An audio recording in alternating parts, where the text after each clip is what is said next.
Kings of Leon, California Waiting. Steve, the public have been waiting for us to return. Well, that's true enough. All right? Yeah. They had the best of last last week. week. Was a joy. They had Camfield and us without Carl the week before. But it's been a while since we've all been together. I'm Ricky Gervais. With me is Steve Merchant. And over there, with his little sunburnty, baldy head, little Karl Pilkington. Hey. All right? Yeah. That wasn't Steve slapping me head then, by the way. No, that was just him clapping, like Steve Wright in the afternoon. It's a great show. Because it is a good show. Yeah. He's so pleased that we're a posse. Yeah. And we're all back together. 3 holidays Carl's had last year. Yeah. I'd love to have 3 holidays. You've got to start putting the work in there. I had 2 holidays then. No, you had 3 holidays. You went away with Suzanne and her parents. Yeah, well, that doesn't count. It does count. If you book 2 weeks off the firm and you go away and you go, how was your holiday? Go, well, I didn't really count. It wasn't a really good holiday. Can I have them days back, please? My New Year's resolution is to be nicer to you. But well done, sense. you've already broken that. No, but talk sense. Talk sense. You've had 3 holidays this year. And I'm just saying, you're in your 30s now, and 30s is when you should be really putting the work in. That's true enough. To reap the benefits in your 40s, 50s, 60s, 70s, 80s, 90s, and 100. Carl, what's your New Year resolution? What about think before you speak? It's worth. I mean, see, I'm allowed to laugh. I'm allowed to laugh at things other people say, Carl. That one, that is a good suggestion. How was your holiday, Carl? It was all right. Right, brilliant. But that I don't see on the ratio of good to bad in Carl's mind. That might be amazing because we never it might be amazing, sing the mightn't praises it? of anything. I'll tell you what. Can we have a cracking little tune and then come back and hear about Carl's holiday? I'd love to do that. Let's keep it tight. Love to Tear Us Apart by Joy Division. Now I can't put my finger on it, but that doesn't sound like the original, and it's off a compilation. It sounded a bit fast. I think the vocal was slightly different. If anyone can, put me out of misery, I think it might be in a session of the time or something. Carl, is it a New Year resolution for you? Another one. Maybe when we ask you to get a song, get the original single version. I could be and wrong, not some but obscure session. Yeah, it does seem different, doesn't it? Very odd. Yeah. Maybe we just remember it wrongly. But anyway, that's XFM for you. 104.9. I'm Ricky Gervais with me, Steve Merchant. Karl Pilkington. Carl, you went to Lanzarote. Yeah. People said don't go to Lanzarote. They told you it was Lanzarote. They told you, were they right or wrong? They were right, yeah. Really? Yeah, it's a bit ropey, yeah. Is it? Why? Just, out there. If it wasn't for the volcano they had, it'd been knackered. That's their big draw, is it? That's it, basically. That's all they've got going for them. When you landed, was it really hot? Were you quite excited? You were thinking this is okay? It was warm. It's, we can't complain about the weather. The weather was all right. Sure. You know what I mean? That's what I went for, but it'd be nice if there just was something else. Yeah. What did you do all day then? Did you read your ritual book? No, I didn't read that. I read that book. Do you know the book that I bought and all the chapters were messed up? Oh, yeah. I bought a better version of that. All right. And I read that. Excellent. And then... Did it make more sense in order? Yeah, a lot easier to follow. Yeah. And then we went and had a look at the volcanoes and that. They've got 36 of them to look at. How many did you look at before you realised that pretty much you've seen one volcano, you've seen them all? Probably about 6 or 7. Really? Yeah. And then when you got to the 8th, you thought, now I know what this is going to be, Suzanne. This is going to be like a mountain with a hole in the top. Yeah. Really? But it happened years ago as well. It's like, just keep a couple, fill the rest in, tidy it up. Fill the rest in! Yeah, no, Well, getting some builders. No, seriously though. Okay, 4 million tonnes of concrete, please. They're an absolute death trap. Yeah, what do you mean fill them in? Do you know what a volcano is? It's just a hole, isn't it? That's happened. Well, it's more than the hole. It's more a portal to the magma in the centre of the earth. Back in 1730 it happened, and they still haven't sorted it out. Well, when you say it happened, volcanoes were made a lot longer ago than 1730. No, but the one that did Lanzarote in. Right. Sort it out. What would you suggest? How can they fill it in? It's joined. It's all joined. No, but what I'm saying is... the big plates of the earth are all joined. All the magma's joined. With the trade centre thing, that happened. They cleaned it up, sorted it out, they've moved on. That's what I'm saying. Whereas Lanzarote have just gone, leave it. It happened back in 1730. You misunderstand me. How, in the name of God, can you fill in a volcano? You ignorant twit. No, but it's not just the holes. They've actually left the lava everywhere. That's what I mean. It's not just the big holes. There's lava everywhere. But it's molten rock. They can't just pick it up like they're like a carpet. Put it in the holes. The holes are there ready. Just push it all in. That's what I'm saying. What exactly is there then? Is it just a kind of moon-like kind of surround with just kind of dust and rock? That's exactly what you see. I was there when the Mars thing went wrong. Yeah. I would have just sent a camera crew there, filmed a bit of that, right, and say, here we are, this is it. Ignore the little coffee shop in the background. Right? This is Mars, because that's where it's like just loads of dust, holes everywhere. Tidy it up. Little round-headed aliens complaining, whinging, just like Mars. Yeah. So, is there what's the best bit about the holiday? Come on, pretend you're Judith Chalmers. I have been doing. I would have done all. I would have said that. Don't bother. Right. I mean, the hotel was good. Yeah. That was all right. What was that like? It's all right. Just clean. That's all you want, isn't it? See, that's not quite what Judith Chalmers does. She doesn't go, what's the hotel like? All right, yeah, clean, isn't it? All right. What was it like? What was it? 3-star, 4-star? Did that have a swimming pool? What was the room like? Yeah, had a swimming pool and that. Yeah. Yeah, it's good. I think it was one of the better ones on the island. Okay. Nightlife? Wasn't really any. There was a bar, there was some bands playing. Yeah. Not very good. Food got a bit boring. Yeah. It was always the same food every night, but they sort of themed it and made out as if it was different. So, like, on Mexican night, it'd be chicken with a nacho on it. Right. And Chinese night, sort of chicken with a little prawn cracker on it and stuff. Sure. But that got a bit boring. That's me just turning on my phone, because I want to read to you a text that I got from Karl. I think you sort of sum up the holiday in this text, don't you? Do you remember it? I can't remember. Let's have a look. Let's have a little look. Instantly, what did Suzanne, your girlfriend, make of it? Similar view to you, that they should fill in the holes? Yeah, it's just that thing, you see, I went on a coach trip, right? And you go and see the volcanoes. Like I say, there's 36 of them. Yeah. Which, how many do you need? And when we're on the coach going round all these volcanoes, the fella on the front's going and look out your left window at the moment, and there's a volcano. And if you quickly look out at the right-hand side there, there's another one. Right. And on the left, there's just like, all right, we've seen it. Sure. Do you know what I mean? Yeah. And that trip, I mean, we'll talk about that trip in a bit. Right, this is the text I got from Karl, right? All right. Been up to a volcano. Been in some dead artist's house who built his house in the lava. They said they would show me science with volcanoes, but all they did was chuck some water in a hole and it shot up in the air. No dwarves in the canteen, no scousers here, but there is a Swede woman with a big head. She looks effing gormless with a cap on. All right? So a little reference there to... A Swede woman? What's that mean? Do you mean Swedish? Yeah. Or she looked like a vegetable? No, a Swedish woman. But they've all got sort of quite big bill, aren't they? And I sent him a text. Oh, well, it's just good to be on holiday because, I'm working. He sent back, so am I. Just been watching Sky News. There is a school for monkeys who want to get a band together. Is that monkey news for later?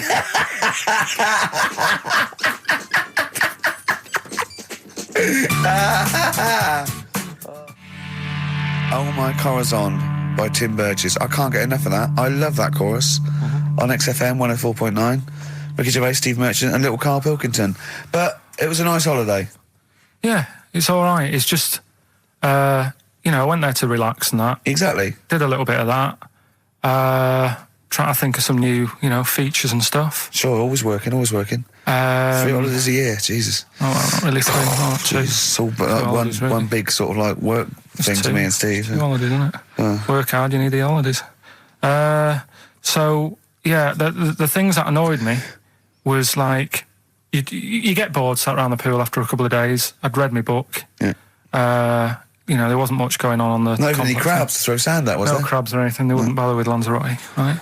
So decided to go on a little trip. That's when I saw the volcanoes and that, 36 of them. So we go on the trip, And the thing that annoys me, it does happen every holiday that you go on. If you go on a sort of a package thing, they have these trips, right? And you pay about 40 odd quid and they give you some wine, so it make it feel like you're getting your money's worth. But how many of these trips have you been on then? Loads. Probably about 12. More holidays than I've had. Go on. So anyway, so you're on the coach, right? And they take you for the volcanoes. They took us in the middle of nowhere. Yeah. Right. There's nothing else round there. Sure. It's like I say, it's like Mars, but with holes in the ground. Yeah. Right. And they sort of drop you off, and they go, right, everybody, see you back here in an hour. There's loads of volcanoes for you to look at, and a coffee shop over there. And you know for a fact, right, you don't need an hour there. You could just say, well, just keep the engine running because I'll have a look in this hole, we'll get back on, give us 5 minutes. Don't need an hour. Absolutely. But you know that they've got something going. It's a backhander, definitely. What, with the coffee shop? Definitely, yeah. They go there. And they get everyone to have an ice cream and a coffee, and they sit down, have a fag, talking to the bloke. Yeah, and it's like, cousin. Yeah. How much was the coffee? Was it probably about €3 each euro? So I think it was $3.50. Sure. Yeah, which is, I don't know, what, that's about £2.5. Yeah, they stitched you up. Well, I remember we were on a family trip to France once. We went to Paris. We got a coach coming back from Paris to one of the ferries, one of the ports, Calais or wherever it was. Coach trip. It was quite a long coach trip. And at one point we were thinking, we're on the motorway, this is fine, we're making good progress. Suddenly we came off the motorway. We must have gone like 40 minutes out of our way, end up in this street, completely empty, little French town. And it's pulled up outside this, what appears to be a restaurant. And a guy jumps on, dressed like a Butlins redcoat. He's French, but he's putting on a kind of English accent. He goes, hello, thank you very much, top of the morning, good morning, hello. Come in, we've got food, drink, go upstairs, we've got rooms if you want to have a rest, or play around. No, it's up to you. And we all had to funnel off this thing into this restaurant, and this one family went, well, we don't want to go in the restaurant, we brought sandwiches, we just want to get to the port, we're not interested. And they said, well, you've got to come in the restaurant. And well, we don't want to come in the restaurant. So the guy said, well, I'll have to lock you in the coach.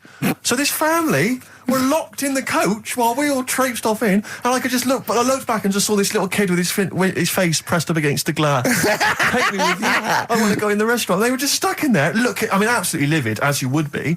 But that's definitely a backhander. But we went inside, and it was extraordinary, because initially you had to pass through a souvenir shop to get into the restaurant. Perfect. And it was catered entirely to English tourists, so there was like pictures of the Queen and Prince Charles on the wall. It was done out in a kind of mock Tudor style. It's absolutely extraordinary. I mean, it was so bizarre because it was so out of the way. Did that come before the coach sort of scam, or did the coach guy, he knows it, is it a brother of his? I don't know how those things come about. But I know that is that going on in this country with French and German tourists? Yeah, I'm sure it is. Is it? Yeah, they say, I'm sure people say, look, if you bring 30 people to this restaurant, I'll see you all right. It would, wouldn't it? If you got your favourites, because you don't have to. The coach driver's pretty much God on those things, because those people don't know where they're going anyway. Yeah, but at least here, there's other stuff around. You don't really get that in the middle of nowhere situation in this country. Well, not really. Not if you're going from London to Manchester. You could stop off anywhere. They don't know where they are. There's places with nothing to do or see. It's that those attractions. There's loads of in America, but there's a few here, like Sheep World, and you go out to Gloucester and there's a town. It's got the biggest cotton reel in the world, and that's it. It's a tourist shop, a big cotton reel, and some bloke at the gate going, it's £1 to see it. There it is. All right. I went to I know it's quite a big. I went to a Shire Horse Centre once. Yeah. But when did Shire horses become so popular that they got their own theme parks? Well, I think there's a museum for everything. Yeah, possibly so. I mean, I don't think you could think of somewhere that didn't have a museum somewhere in Britain, because obviously museums start off sometimes by fans. But did people keep coming around going, I hear you got a Shire horse, I'd love to see it? Yeah. Well, I can't. People coming all the time to see my Shire horses. You should get another one, because I'd pay double for those two. I'd pay good money to see your Shire horses. Yeah. Shire horses. I know. Have you seen them? They don't do anything. They're not like monkeys. No, they're just not like grand, monkeys, elegant creatures. But you look at them in a picture or look at them in real life, pretty much the same thing. They're not doing anything. If they could train a Shire horse to swing on a rope and masturbate, exactly. I'd pay double. You pay good money. I'd pay double for that. Yeah. There's a museum in Italy when we went there a couple of years back. Suzanne had one of those little guide things. Museum there just for spaghetti. Yeah. I mean, open a restaurant. Yeah. Yeah. Was it interesting spaghetti? Spaghetti in different shapes? Don't know, didn't go. I went to see a big hole in the ground. Sure. Can't get enough of them. Well, but out of 10 then, what would you give it out of 10? All in all, food, location, Right. relaxation, enjoyment. Yeah, that's 6. Okay, brilliant. 6, yeah. Next week, where are you going next week? You're not on holiday next week? Going Cool. away with Suzanne's mum and dad again. 5 holidays. Been roped Play a into record. that. You've got to put some work in. You're in your 30s now. You've got to knuckle down. Star Sailor, Silence is Easy on XFM 104.9. Now, we've got a few ads coming up, which is we're loving that. It tells you what to buy and when to get it and everything, which is a sort of information service. But after that, a welcome return by popular demand of Rockbusters. What do you mean by popular demand? Well, Who's demanding it? one person said to Carl, I used to like that, so he went away and started on it. Sure, brilliant. Yeah, brilliant. Get a paper and pen ready. Yeah. Turing breaks, mind over money, XFM 104.9. I'm Ricky Gervais, Stephen Merchant, little Karl Pilkington. Yeah. A couple of emails. Different people have visited various tourist attractions. Oh, yeah. Let me see who's this from. Not quite sure. But thanks very much indeed for it. So, there's a link here. It's apparently in Devon. Barometer World. Brilliant. It's the world of barometers. It was established in 1979. And By one bloke who had a lot and thought, I can charge a quid Yeah. for this, definitely. Here's the... Out of his own house, probably. Converted back scuttle. Exactly. Yeah, that's not a euphemism for a sexual act. But look at the webpage here, Rick. There's a picture of a beautiful barometer being held by a beautiful lady. Lovely. Who's definitely his daughter. Yes, Definitely. Come on, Kathy. Oh, that. Dad, no. Come on. Undo your top a little bit. Dad, definitely made to do that. Yeah. Oh. That slight look of I hope no one I know sees. Yeah. Just checked out Barometer World. Barometer World. Yeah, that's available. If you want to check that out, www.barometerworld.com. That's Now, all the... barometers, do they work? They're to do with checking, is it the air pressure? Well, everything. But I think that's what it's based on, isn't it? Sort of low and high pressure, so it's going to rain, it's not going to rain. Yeah. Or going to be windy, but I wonder how accurate they are. I think in the days before satellite sort of weather surveillance systems, probably essential. Yeah. Nowadays... As essential as hanging some seaweed out by the back door? Probably. I think it's probably similar. I think it's the same one as holding a needle and thread over a pregnant woman. If it goes clockwise, it'd be a boy. Yeah. Yeah. The thing about a barometer is how far into the future can it predict? Exactly. 'Cause How do you know? If it's a case of you may as well stick your head out the window to see if it's raining. Exactly. This barometer goes, oh, it'll be windy and rainy. When? The barometer goes, soonish. Yeah. So I can't say, but it will, well, within the 7 days. I don't want to be of the- specific because you'll have me. Yeah, You'll yeah. I don't. But I mean, I'm just a barometer. I'm not really a I can't weather reanalyse person. the information. Yeah, brilliant. What's in there? What's happening in there? What chemicals are being affected? How does it work? I have no don't idea. know. I assume it's probably something. Wait a minute, let me that's- email Barometer World. Now What could it be? It could be quite interesting. It could be mercury that's based on a sort of temperature. It goes up with. Oh no, it's not temperature, is it, barometer? It's pressure. So it's probably just very fine. It's like a fine, very, very fine needle, isn't it? This is almost as embarrassing as last time we were on. We couldn't figure out what the name of the leader of China was. Was it the King of China? The Prince of China? Oh, this is when we were trying to imagine what it'd be like if all the Chinese people at once jumped up and down and made a big tidal Enormous wave. tidal wave. But if you do know what the name of the leader of China is, we don't mean the name of the particular person in charge, but if it's a king of China, the emperor of China, the chancellor of China, well, it the used prime to be an minister of emperor, China. didn't it? No, that was Japan. Yeah, this is it. I don't know what's the big guy in charge. Is he still the chairman? I know Chairman Mao was important. I think he was just the chairman. I think he just governed all the big meetings. Yeah, I don't know. He just kept the minutes. Head Chinaman? Hey, Chinaman, the major Chinaman, The top Chinaman. Number one Chinaman. Do you know what? We're going to be honest here. We know so little about China. It's true. We know so little about China. Yeah. It's embarrassing. If you've got any interesting facts about China, then email in ricky.gervais@xfm.co.uk. Also, I imagine the email address to use if you're going to take part in this week's Rockbusters. I did read an interesting fact. I'm researching. I'm doing a show called Politics, and I was researching. And there's a thing about you went sweatshops. Yeah, no. Sweatshops, like Nike. There's these facts, right? And these people get like a few cents an hour, and the CEO, I forget his name, for a Chinese woman to earn his 5.2 billion, she'd have to work 8 hours a day, 7 days a week for 10,000 years. But Steve, they don't. They don't. They obviously don't want to. Exactly. They don't want to. They don't want to. Lazy, Rick. Ian Jury and the Blockheads, hit me with your rhythm stick. Rick, are you likely to be going to Cumbria on your stand-up tour? Almost certainly not. Well, Why? it's just because you might want to visit the Cumberland Pencil Museum. That's the journey through the history of pencil making. I do like pencils. Really? Yeah, I just used one then. That's what you mean. So, do you have any idea how that was made? no, was it? Let me email them. Now, Chinese people. Oh, incidentally, it's the premiere of China. The premiere. Premiere. Oh, right, yeah. Oh, yeah. Sure. Yeah, I remember now. Yeah. Well, when you were away, Carl, we worked out if it's 1 in 10 people are sort of like gay in some way, with 1 billion Chinese people, there's 100,000 little gay lesbian Chinese fellas of some sort. What do you think of that? What do you mean? Well, if I think so, it's some sort of form of gayosity, whatever it's called. It's sort of like 1 in 10, right? 1 in 10 people are gay, apparently. Right. That does seem a bit high, though, doesn't it? I thought it was lower than that. What? You mean more than that? Yeah. I don't think so. I think that's of any sort of nature, anything. But what time did they do the survey on the streets as well? Because, they go out late, so if they're doing the survey sort of around lunchtime, forget it, they're not going to get any. Sure. You know what I mean? They're all asleep. But if they're out at, say, 1 in the morning... Well... It's going to be higher, isn't it? Yeah. Well, the thing is, Carl's favourite song, The Killing of Georgie? A little fella and a little gay fella goes out and he gets beaten up and that.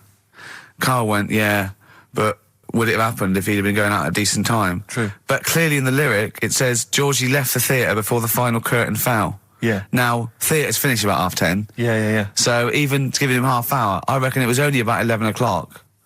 So you're talking rubbish there. Are you sure that wasn't his curtains in his flat and he's closing them before he goes out? No, he was at the theatre. But I'll tell you what, I just realised something. Maybe where most people were going home after theatre, he was just going out. Exactly. That theatre to him is like a matinee. Exactly. Isn't it? He's off out clubbing, isn't he? He's off down, he's going to get some amyl, he's going to get a couple of butt plugs, and he's not even going to start dancing till midnight, is he? Have any of us ever met any gay people? It's just, our view of them is, I don't know. Email in if you've met a gay person. Yeah. Tell us where we're going wrong. Yeah, have you ever met a gay person? The way we talk about it is just like, have we ever met Chinese people? I've seen them. I've seen them out there wandering the streets, but I don't think I've ever had a conversation. No, here's the irony. I definitely know and have met more little gay fellas than little Chinese fellas. Yeah. Have you ever had any little Chinese friends? There was a girl at school who was Chinese, but she was kind of inscrutable. I couldn't get close to her. She was sort of mysterious. Right. Rockbusters? Yeah, brilliant. Right then, this is where I give you a little cryptic clue and some initials, and it sort of makes up a band or an artist and stuff like that. Yeah, brilliant. Sort of being the operative phrase there. Yeah. Let's see how he reads this clue. Yeah. This is going to sound like Oscar Wilde. Clue number 1. 3 different clues. Clue Oscar number Wilde 1. was Chinese, apparently. Was it? Yeah, it was illegal then. Right. Will you leave the entrance to my garden alone? Sorry? Right. Will you leave the entrance to my garden alone? Are we back on the gay thing, or is this... This is the clue? That's the clue. Right. Clue for Rockbusters number 1. Will you just leave the entrance to my garden alone, will you? Right, that doesn't count because I know what it is. And what were the initials? What are the initials? GG. Correct. Yeah, right. But you've got to pronounce the artist correctly. I'll pronounce the artist, because I know what it is. Don't ruin it. No, but People- when the answer comes, I'll pronounce the artist. Right, can we just focus, please, on the quiz? Go. What was the clue again? Give it again.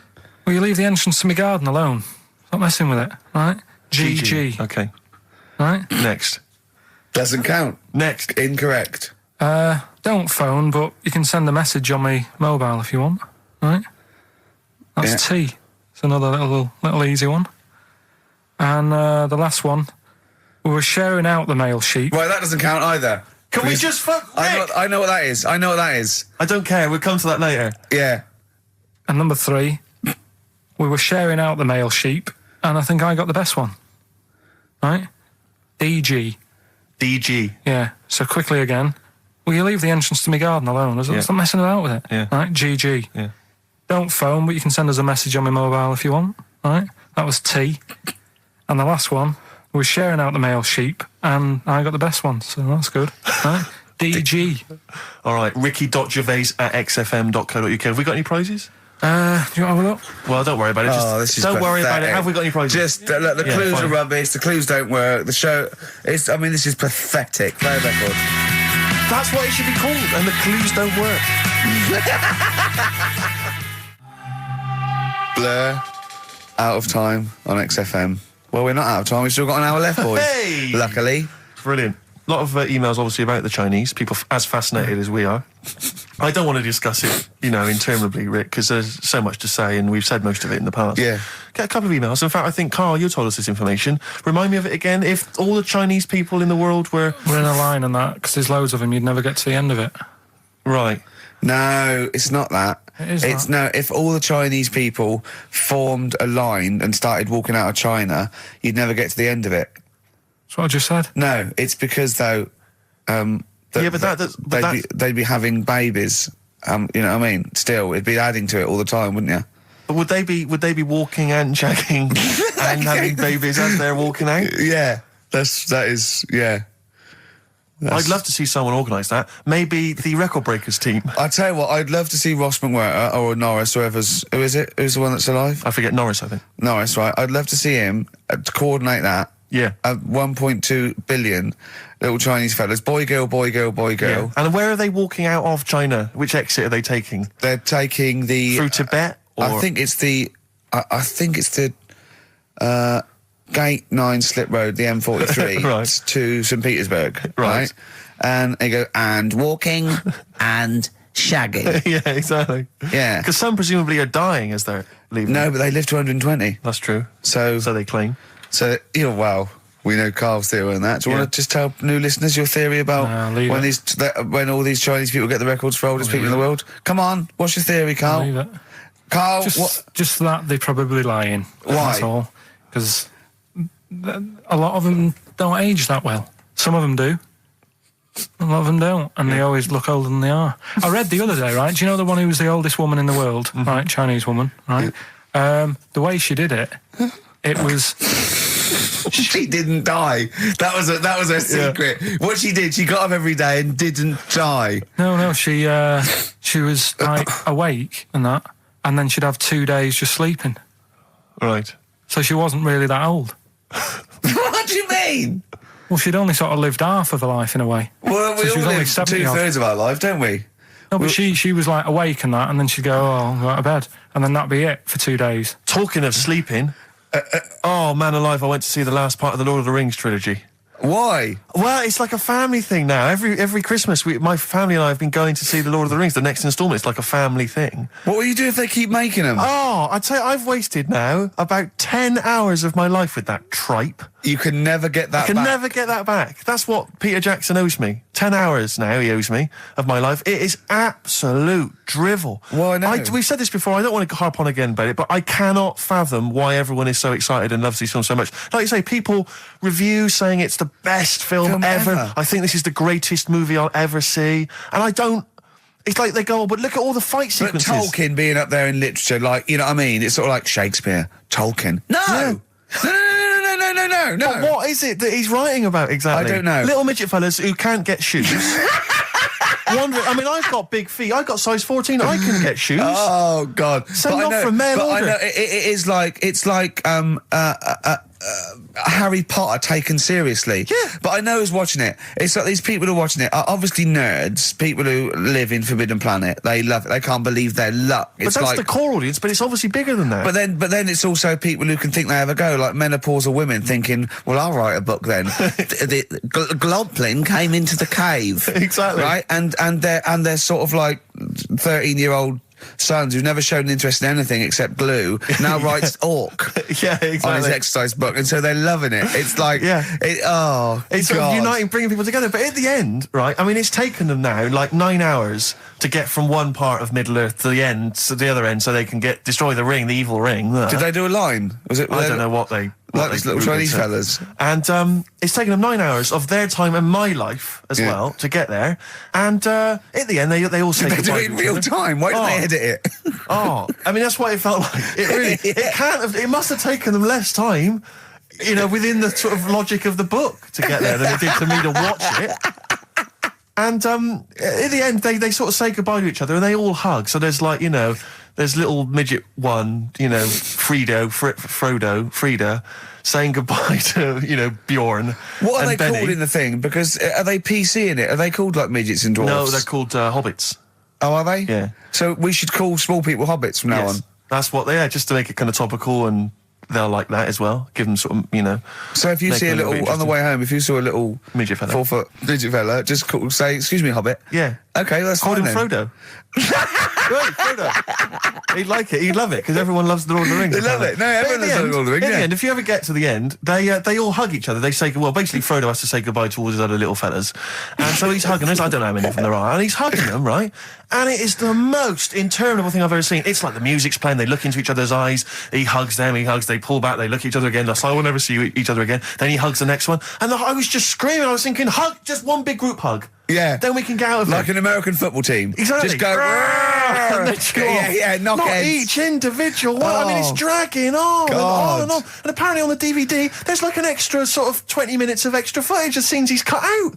Who's watching this tripe? Who cares? I don't know. I genuinely, Have we lost some of our popularity by slagging off Lord of the Rings? I don't care. Screw them. If you love it, if you can't live without Lord of the Rings, screw you. I don't want you as a listener. I can't fathom it. Really, Rick, it's not like I'm trying to be wayward or controversial. I can't get my head around the popularity. But doesn't Harry Potter annoy you as well, though? Yeah, but at Adults least it's reading kind of that on over the in an hour tube. and a half. Is it? I haven't seen it. And I went to the toilet 3 times during the course of the film. Really? It's unbelievable. The woman sat next to me. Sexy stuff in it, was there? Some of those little pixies with the pointed ears. It just took me back to all, you know, Mr. Spock.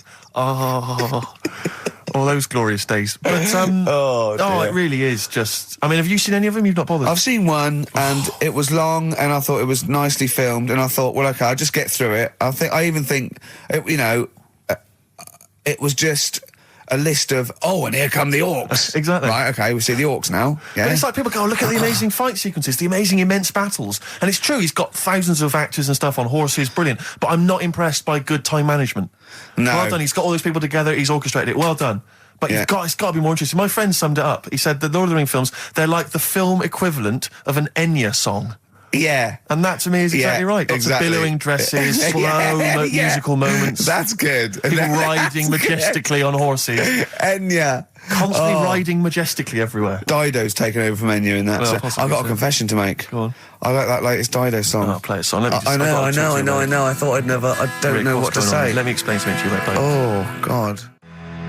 Biting Bottles, Richard Ashcroft on XFM. We've had an email which I suppose puts my hatred of Lord of the Rings into perspective. It says, yeah, you may have spent 10 hours of your life wasting your time with Lord of the Rings, but imagine how many hours of people's lives this show, have wasted for our listeners. Yeah, that's true, Well, I yeah. suppose it does, balance. 2 it out. hours a week for a couple of years. We can never give that back to people. I know, it shows it mounts up, doesn't it? Yeah. We should be doing some kind of community service for people, maybe pop around. Well, this is community service, isn't it? Because Carl, it makes his brain work a little bit, True. and it keeps him, from going on holiday, sort of for 2 hours a week, which is good. We spent New Year's Eve together, me and Carl. Oh, yeah. It was me and Jane, Carl and Suzanne. Her hair doesn't really look like Dave Hill. I must You didn't confess. see it when it was done, though. Yeah, she had the coat on that you bought her to say sorry, though, didn't she? Yeah. And Martin Freeman and his girlfriend Amanda and Glyn and we all went for a meal, and then we all went back to ours, and sort of saw in the new year and all that, and saw the fireworks, and then in the wee hours when just the drinking seriously starts, we started playing parlour games. And do you know that game when you go round, started off like with pop bands or rock bands, you have to say a band, and then they have to come up with a band immediately that starts with the letter that your band ended with. Right. So Suede, E, Erasure. Do you know what I mean? Go around. We did that, right? And then we had to change that because people were sort of using the same ones crop up. So I said, well, let's do animals. We were doing animals. And I gave Karl one. I think Karl panicked. You know, do it quite quick. I want to just test it on you. Okay. Is this bands? What is it? I said... Now, what did I say? So basically, I said an animal, and it ended with E. Okay, so I go skate. Eagle. There you go. Yeah, but hang on. I think I was the third person. Right. So think of another one.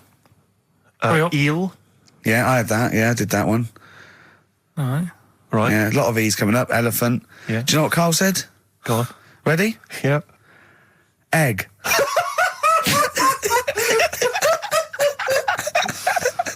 Oh, in a sense, I suppose. Egg? He went, yeah. I went, no, wrong. He went, well, what? And then Martin came to his rescue and went, well, what is an egg? Animal, vegetable, mineral. I said, well, it's animal, but it's you can't have egg. But would you allow then? tadpole? Well, yes. Is that Yeah, not because it's a similar? larval stage. Yeah, no, but egg, you might as well have leg or eye, uterus. It doesn't count. Egg, you panicked. Brilliant. I still think I'm right. Well, you're not right. We were naming, you know. It's a bit of fun, though, isn't it? Yeah. Exactly. Yeah. You meant, why obey the rules? It's just a Exactly. bit Yeah. of fun. No, that is true. Don't That bother is with the true. rules. That is You true. had the fireworks in the year, did you? Yeah. What, you had them yourself? Or No, you no, just no. watched You them? could stare across the river. We could see him, but actually very impressive. And I'll tell you what, they got it right this year. Instead of 2 hours of letting off fireworks, people were going, "Oh, can we go now?" It was 3 minutes, and they spent £1 million on the 3 minutes, and that's it. That's all you can stand. 3 minutes of fireworks. Oh. To me, fireworks are like watching Lord of the Rings. Exactly, I've absolutely. never been impressed as a child. Never been impressed. I've never been impressed as an adult, but. A big bang, a huge big explosion, that'll do me. I used to go to, they used to have little community fireworks displays at Christmas, things like that, near our school, maybe in the school or at the local kind of community centre. And I used to go along to them with the family and everything, get the sparklers, and they would have the fireworks, and that would be, and I was just bored silly. And I always thought that if the guy organising it had wheeled out an enormous firework, climbed in, gone, last one to the moon's a bender, and then shot off, that I'd have been, that'd be brilliant. That'd be good, yeah. But it's just interminable. Do you reckon I could take out that church? Yeah, from exactly. here? Yeah. Money on it. Go on then. Yeah.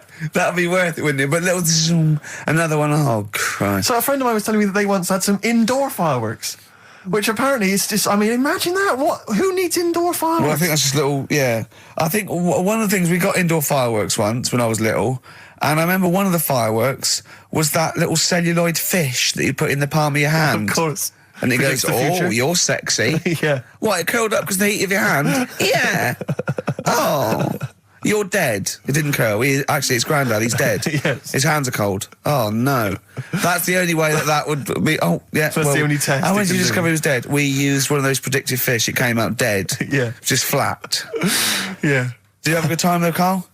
What, at your place? Yeah. Yeah, it was a good night, wasn't it? We danced, didn't we? A bit of a dance. What, the two of you together? Yeah, Amanda had got one of those DVD films. No, straight to, DV A video cameras. camera, It goes right. straight to... DVD. Yeah, Okay. amazing, right? And Karl was doing his moonwalking. I was sort of doing some sort of jazz step, wasn't I? Sort of like Michael Jackson. I ended up jumping up on the couch with both feet and falling straight back on my back. Of course you did. I can't believe I was all right. Yeah. What's the chance of that? It's when you're drunk that you sort of like, you revert to childhood and you sort of bounce. Yeah, exactly. Yeah. So luckily... Is that DVD going to be available in the shops later this year? Track 1, side 1, the first Talking Heads album, Uh-Oh, Love Comes to Town. On XFM 104.9. Yeah. Well, I think it's Rockbusters results, isn't it? Okay. All right.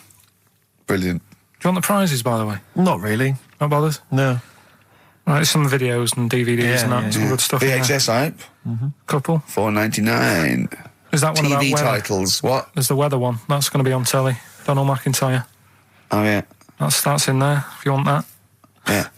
He reckons Donald McIntyre ripped him off because he did a thing about how much it costs to have a chimp, cheap as chimps.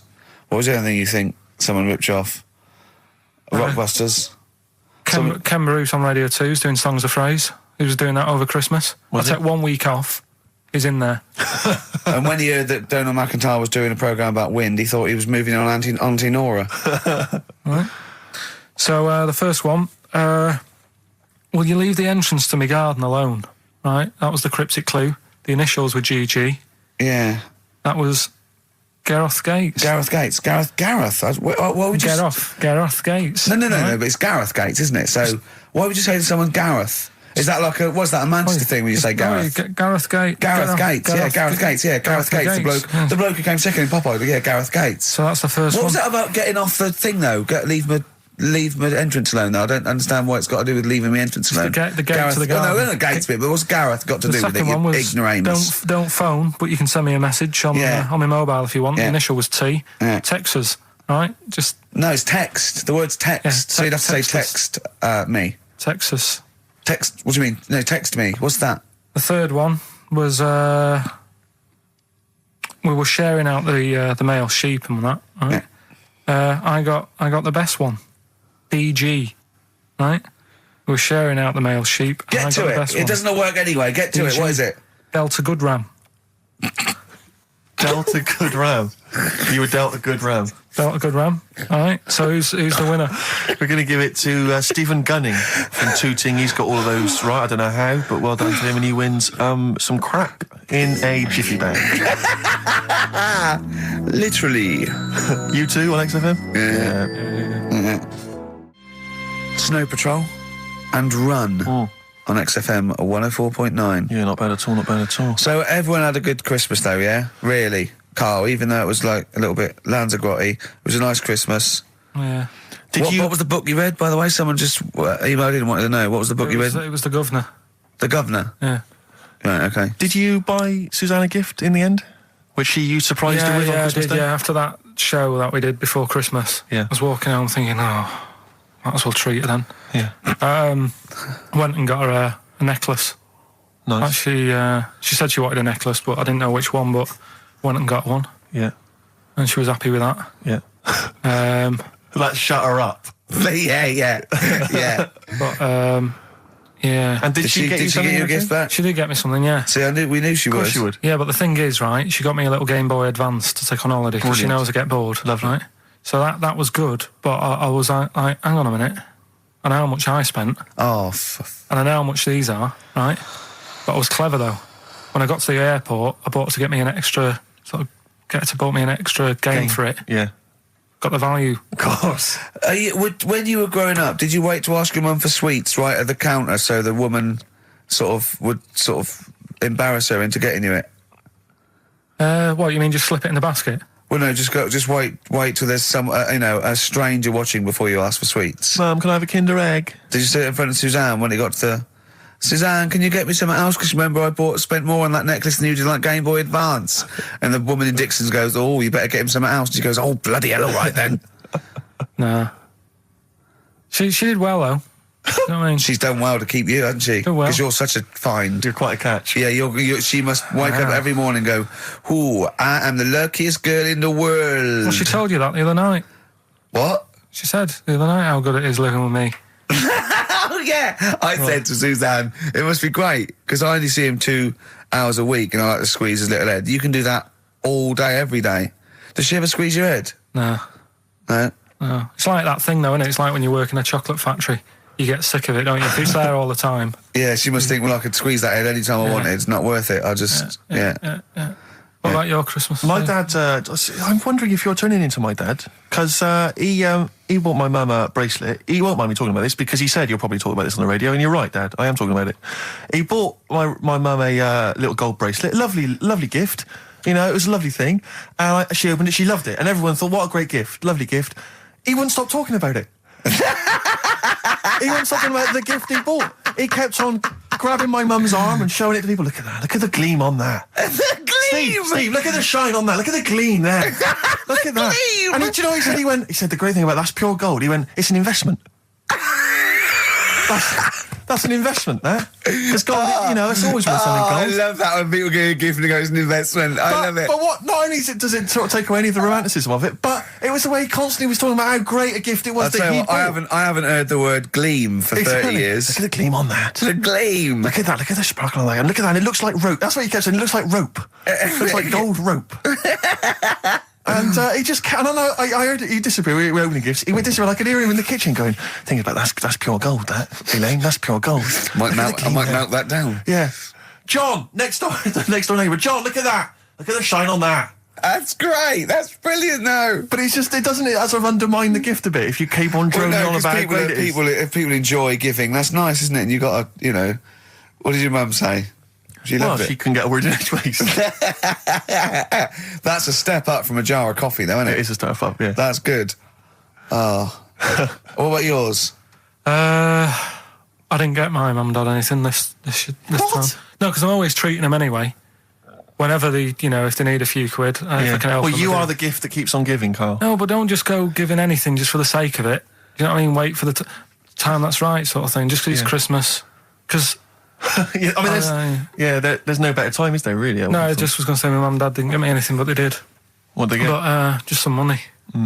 But I'll get them something when the time's right. Do you know what I mean? They always need bits and pieces through the year, so I'll look after them. Sure. But it was weird being away on Has anyone got caught onto the fact that, you know, they leave groceries in the telephone box near your dad yet? No, that's still going on. Is it? Going on, yeah. Oh, that's fantastic, isn't it? That is just fantastic. So when he needs a loaf of bread, pint of milk, just goes down. Does he ever give that as gifts? Now listen, are we doing the film thing in a bit? Oh. Got more prizes. Yeah. Is it better than Rockbusters? It's all right. I did it in a bit of a rush because I was only in yesterday, wasn't I? Sure. Well, yeah, if you take 3 holidays a year, then there's not enough time for the work. Me and Steve like to, you know, put our priority into, you know, doing the work, coming up with a good product, and getting a holiday when we can. You know, I haven't really. Well, I'd love a holiday, Rick. You know, I love a holiday. But I don't do the holidays for me. It's for Suzanne, isn't it? She's the one who likes going away. With you? I'll just go, so I'll go with her, do me bit. When you were playing Game Boy, right, and you'd looked in the hole, and you were reading your book, what is she doing? She'll make things seem more interesting to me. Do you know what I mean? So, like, when we're at the Owl, and the bus driver said, "You've got an hour here," I said, "Why have I got an hour here? I go to a funeral with someone who I loved in a ground and don't spend an hour around it. Why do I want to..." Do you know what I mean? Why do I want to spend an hour looking in this? Wasn't that terrible when you're out, you just shot up in all this magma?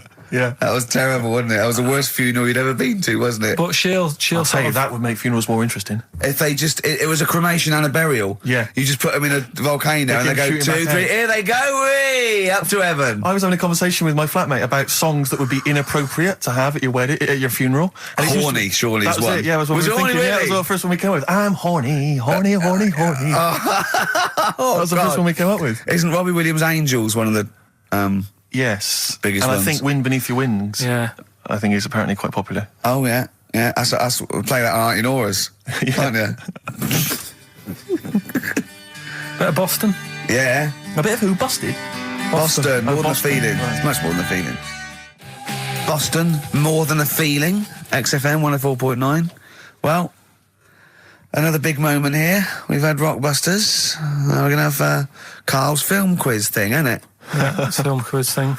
I've done Planet of the Apes, right? Because one of the things we did in Lanzarote, went on this tour with sort of 3 northern blokes, and they didn't really know what they were talking about. Joking. You're joking. Northerners not knowing what they're talking about. You're having a laugh. No, they'd obviously sort of not had much luck here, right? And thought, let's go over to Lanzarote, buy some vans, right? Get people in it. We'll do a tour of the island. And whenever someone asked the question, like, what year did the volcano happen? They go, "Oh, we'll take you to the visitor centres. You can read about it there." So they never actually answered anything, right? So they were useless. But one of the things that they told us was that Planet of the Apes was filmed in Lanzarote. Right, okay. Right? That makes sense. A bit of it. Well, does it? Does it make sense? Well, what do you All right, mean? well, maybe does it was, maybe it wasn't. Okay, anyway. No. I mean, if they wanted to show sort of an Aaron, sort of barren, sort of post-apocalyptic sort of subject, choose where you went on holiday. Yeah. Obviously. Yeah, but when we were there, well, he took us to this sort of beach, and I said, "Is this where they did it?" And he was like, "Yeah." I said, "What? Right there, yeah." And I watched it, and I couldn't see where I was. Yeah, you know that if you watch a film from 1968 and you've been to the same place, you're not going to feature. You're not going to see you in the back walking along the beach. It's a new one, new Planet of the Apes. Oh, the recent Planet of the Apes. Yeah, that's what they said. Yeah, right. So I thought I'd sort of. Now that sounds a little bit more far-fetched. I'd have thought that was probably a lot in Hollywood. Yeah. Well, anyway, is this the current Planet of the Apes or the old one you've done? Current Planet of the Apes. This is the recent one. All right, there'll be a question at the end of it, so listen on that. Is this entertaining to anyone, this? I mean, just take the last 4 minutes of conversation. But seriously, Rick, who cares? I don't. Do you? No. I don't. DVD's selling well. Exactly, what do I care? Right, come on then. All right, so Planet of the Apes, question at the end of it, listen and win some stuff, all right? Hey, where am I? What is this place? Hang on a minute, I'll have a look. According to the Lanzarote guide, we've been dropped off at the volcano bit. Apparently there's 36 volcanoes here to be seen. I hope you don't mind my saying, but this is a waste of time. I know what you mean. Don't know why they need 36 volcanoes. Just keep one. Fill the rest in. Like a car park or something. Excuse me, guide. Why's the bus dropped us off here? What's so special about this place? Well, according to our holy writings, that is where creation began, where the Almighty breathed life in the time before time. Wow, it's amazing that, isn't it? All this has been stood here for years and years. What about the coffee shop there? Is that old, is it? Well, nothing. You're out to rip us off. I raised about £4 for a coffee there. Always ripping people off. That's what annoys me with these trips. You get us in the middle of nowhere, we die in a thirst. Well, I'm not able to do without. The reason I've come here, I believe this is where they did Planet of the Apes, innit? Love monkeys. Especially the ones in Planet of the Apes, because they talk and that. Talking monkeys can't exist. Joking, aren't you? Of course they can. Getting up to all sorts of stuff. I read about a monkey the other day who worked on the railway. Right? There was another one about a chimp that did a bank job and went off to Spain to sort of... Shut up! Oh, hey. What is that? Little monkey fella. It's come from that little coffee shop. It's been serving coffee. Now that is worth paying £4 for. No, you're teasing him. I'm not teasing it. It's working, isn't it? It's serving the... We want some coffee. Get us some coffee. I've heard about this. You can buy coffee that's been sort of hand-picked by monkeys. It's like Coffee Mate, except it's more sort of coffee primate. Yeah? Hello, little fella. We want coffee. What do you mean, we? You're going to have a coffee, aren't you? What else are you going to do? Go and look at another 35 volcanoes? I'm staying here. I'm having a monkey coffee. It's brilliant. You find this amusing? Jesus, it's a talking monkey. All right, mate. Have a couple of coffees. Don't start now. We're off duty. I'm starving. What do you mean you're off duty? Have you bananas later? Just get us a couple of...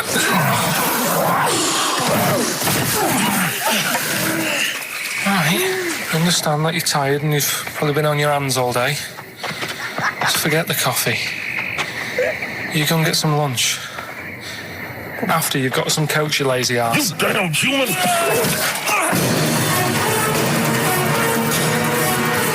Powerful. Lovely. Excellent. So, what's the question?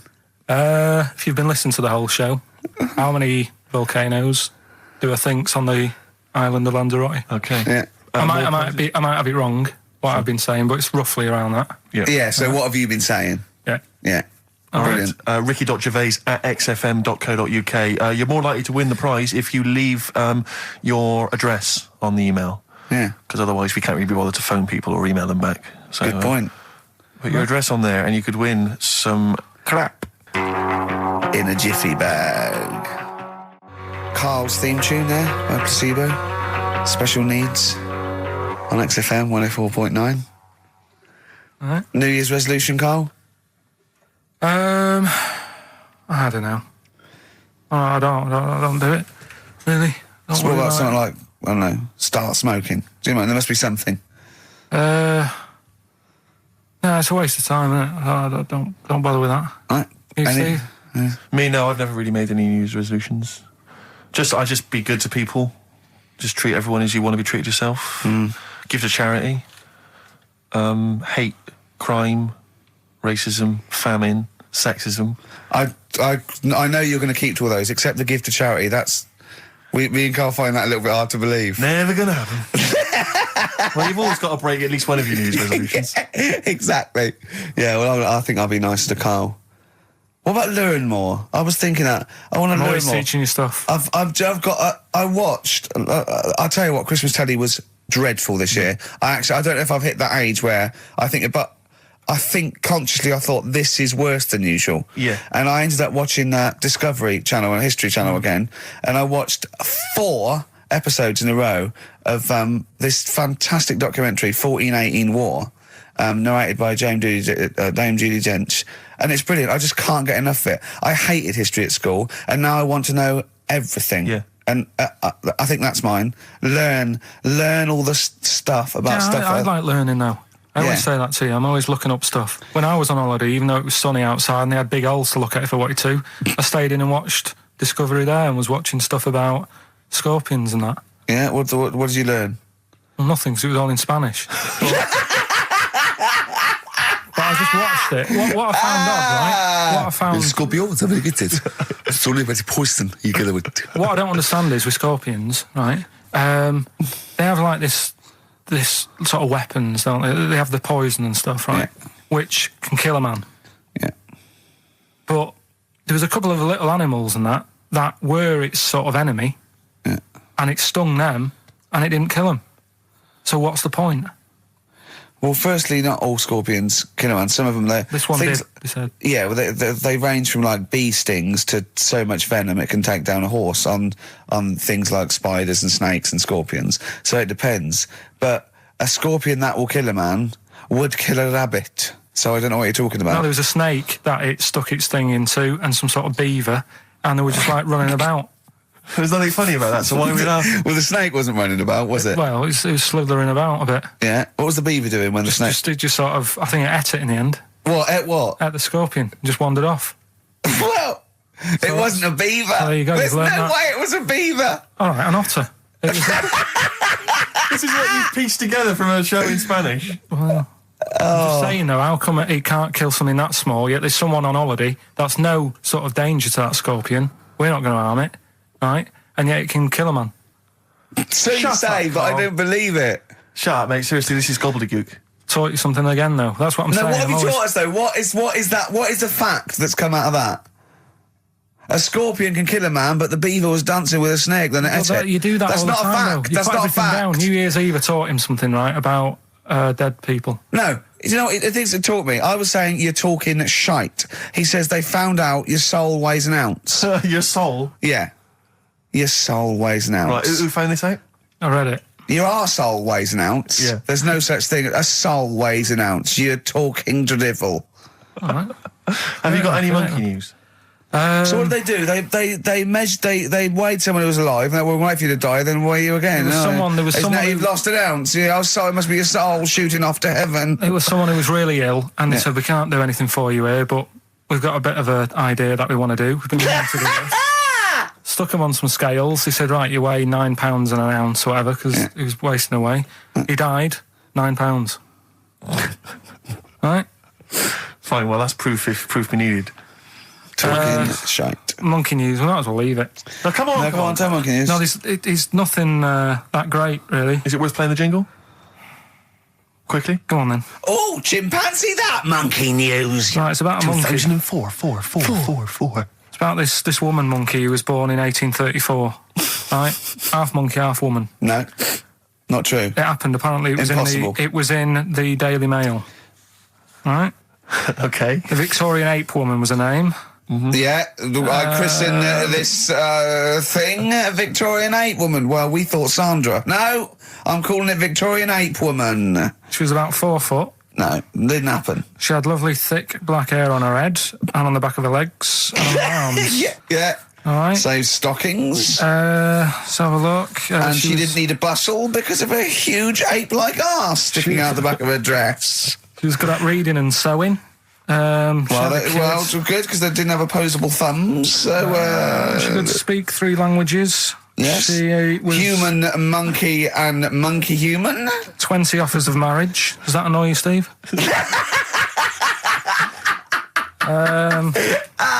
Absolute twaddle. All right, well, That's more rubbish than your soul weighing an ounce. Let's leave a it there. Victorian monkey Let's woman. leave it there, then. See you next week with some more twaddle. I was worried we wouldn't have the old magic in 2004, but we're still talking shit. Merry New Year. Really, what other ideas have you got? Have you got any other ideas, Carl? Because we've got another hour, but have you got anything at all? I've got that feature Educating Ricky, which is a bit of a play on words as well. Right? Do you know the film, Steve? Educating Rita. Yeah. I'll see what you've done. Go on. I'm doing that, and I teach Ricky stuff. What do you teach me, Carl? Well, I've got a few different topics. Go on. Do you know, like how you taught me about Hitler and Che Guevara and Winston Churchill? Mm-hmm. I'm going to come in with topics every week, and this week I've got ghosts. No, hanging bacon is one of the topics. Say that again. Hanging bacon. Hanging bacon. All the titles. Francis Bacon. No, all the titles are sort of named to sort of tease you and get you more interested in it. Hanging bacon. Well, you've certainly intrigued. Go on. What's another title one? Hairy Chinese kid. I'm going to go for that one. If there was a university degree with that title. Yeah, no, I'm going to go for hairy Chinese kid, And I think. the final one, Alien gives man a beard. Right. Alien gives man a beard. I am going to burst. Right, listen, Carl, you've got to tell me. Right, first, let's do it in reverse order. We're not going to do it now anyway. What do you mean? We've got to do it now. I mean, this is the first interesting thing you've said in an hour. Okay, the listeners have just been subjected to rubbish and mistakes and everything for the last 6 months. Please, we've got to do Alien gives man a beard. What is that? Tell us that. Right. Sorry, this is just you telling me something, is it? This feature is you telling me something. Well, teaching you something. Educating Ricky. Huh? So are we playing it now? We're already into this feature. Well into this feature, are we? Yeah, I suppose we are, yeah. Should there not be a jingle or something? Yeah, can we have a jingle? There's no point, because look, I come up with ideas and you dismiss them straight away, so I'm not wasting my time making stuff. Right. If you don't like well, okay, it. let's play Educating Ricky. Right. Brilliant. Go. Right. So- Ding-a-ling-a-ling-a-ling-a-ling. Educating Ricky. Right, what are we going for then? Hanging the bacon, hairy Chinese kid, Alien gives man a beard. I think Alien gives man a beard. I'd like to do that. Right, there's this fella, I think it happened in America, and he saw a bright light in the sky. And God, if you're bored. he stood there. This is a true story, is it? Yeah. He stood there, Yes, of course it isn't, Steve. and he saw this bright light, and it came closer and closer, and it was a UFO, right? Yep. And he looked at it, and it disappeared, right? And he gets back in his car, He looks in the mirror. and he looks in the mirror. Yep. He's only got a beard. He has. You sure it wasn't someone else who got in the car and he was still standing out there? No, right? What? And it turned out, Yeah. he got home and said to his wife or his girlfriend, it's a bit weird. So I just got out of the car to look at a bright light, and I got back in the car and I grew a beard, and she said, never mind your beard, where have you been for 3 days? And what had happened is... He passed out because he was pissed. No. The UFO had taken him for 3 days. Yeah. But he'd only thought that he'd only looked at it and it went away. Yeah. But what had happened is he took him and he grew a beard because he hasn't had a shave. Right, okay. I mean, was Will Smith or Tommy Lee Jones anything to do with this at all? Did you see this on a video maybe and thought it was an educational film? No, it's from a book that some kind person sent in to me. here. Can I just ask again? Just again, I'm just throwing this right back at you. Do you think there's any other possible answer here? Right? A man is absent for 3 days from home. He's grown a the length beard. of time that it could take to grow a beard, lest we forget. What if he hadn't actually seen a bright light in the sky? What if he was lying? What if he was lying? He got knocked unconscious. He'd had a car crash. Just any lying. number of other No, things. just lying. Or he was just lying. Yeah, he'd been on a bender, getting pissed for 3 days and that with was his his mates. excuse to his wife. And they went, Dennis, what are you going to tell your wife? Well, wait a minute. Wait a minute. You're not going to believe I was out with you, lads. Just say you're only away for a minute. No, I wasn't away from it because of the beard. Oh, yeah, look, it looks like you've been out for 3 days. Well, we have. That's Exactly. right. Okay, we've got to cover that then. Alien abduction. Great one. Okay, let's try that. Do you see? That's a little scenario there that could have been played out. So, when you say educating Ricky, what have I learnt from this? Never listen to you again. That's all I've learnt so far. Never listen to you. Yeah, we'll add a little bit more in here, right? To Well, spice this no, up. what do you mean add a little bit more? We'll add a bit more to this what I'm educating you about. Go on. Right? There's only a law in America that says if you touch a UFO, you're going to get done. Now, why would they make a rule?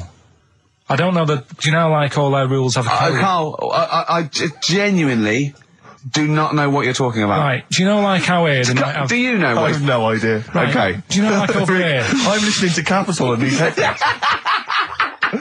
I got Foxy on from yesterday. Right, let's bin that.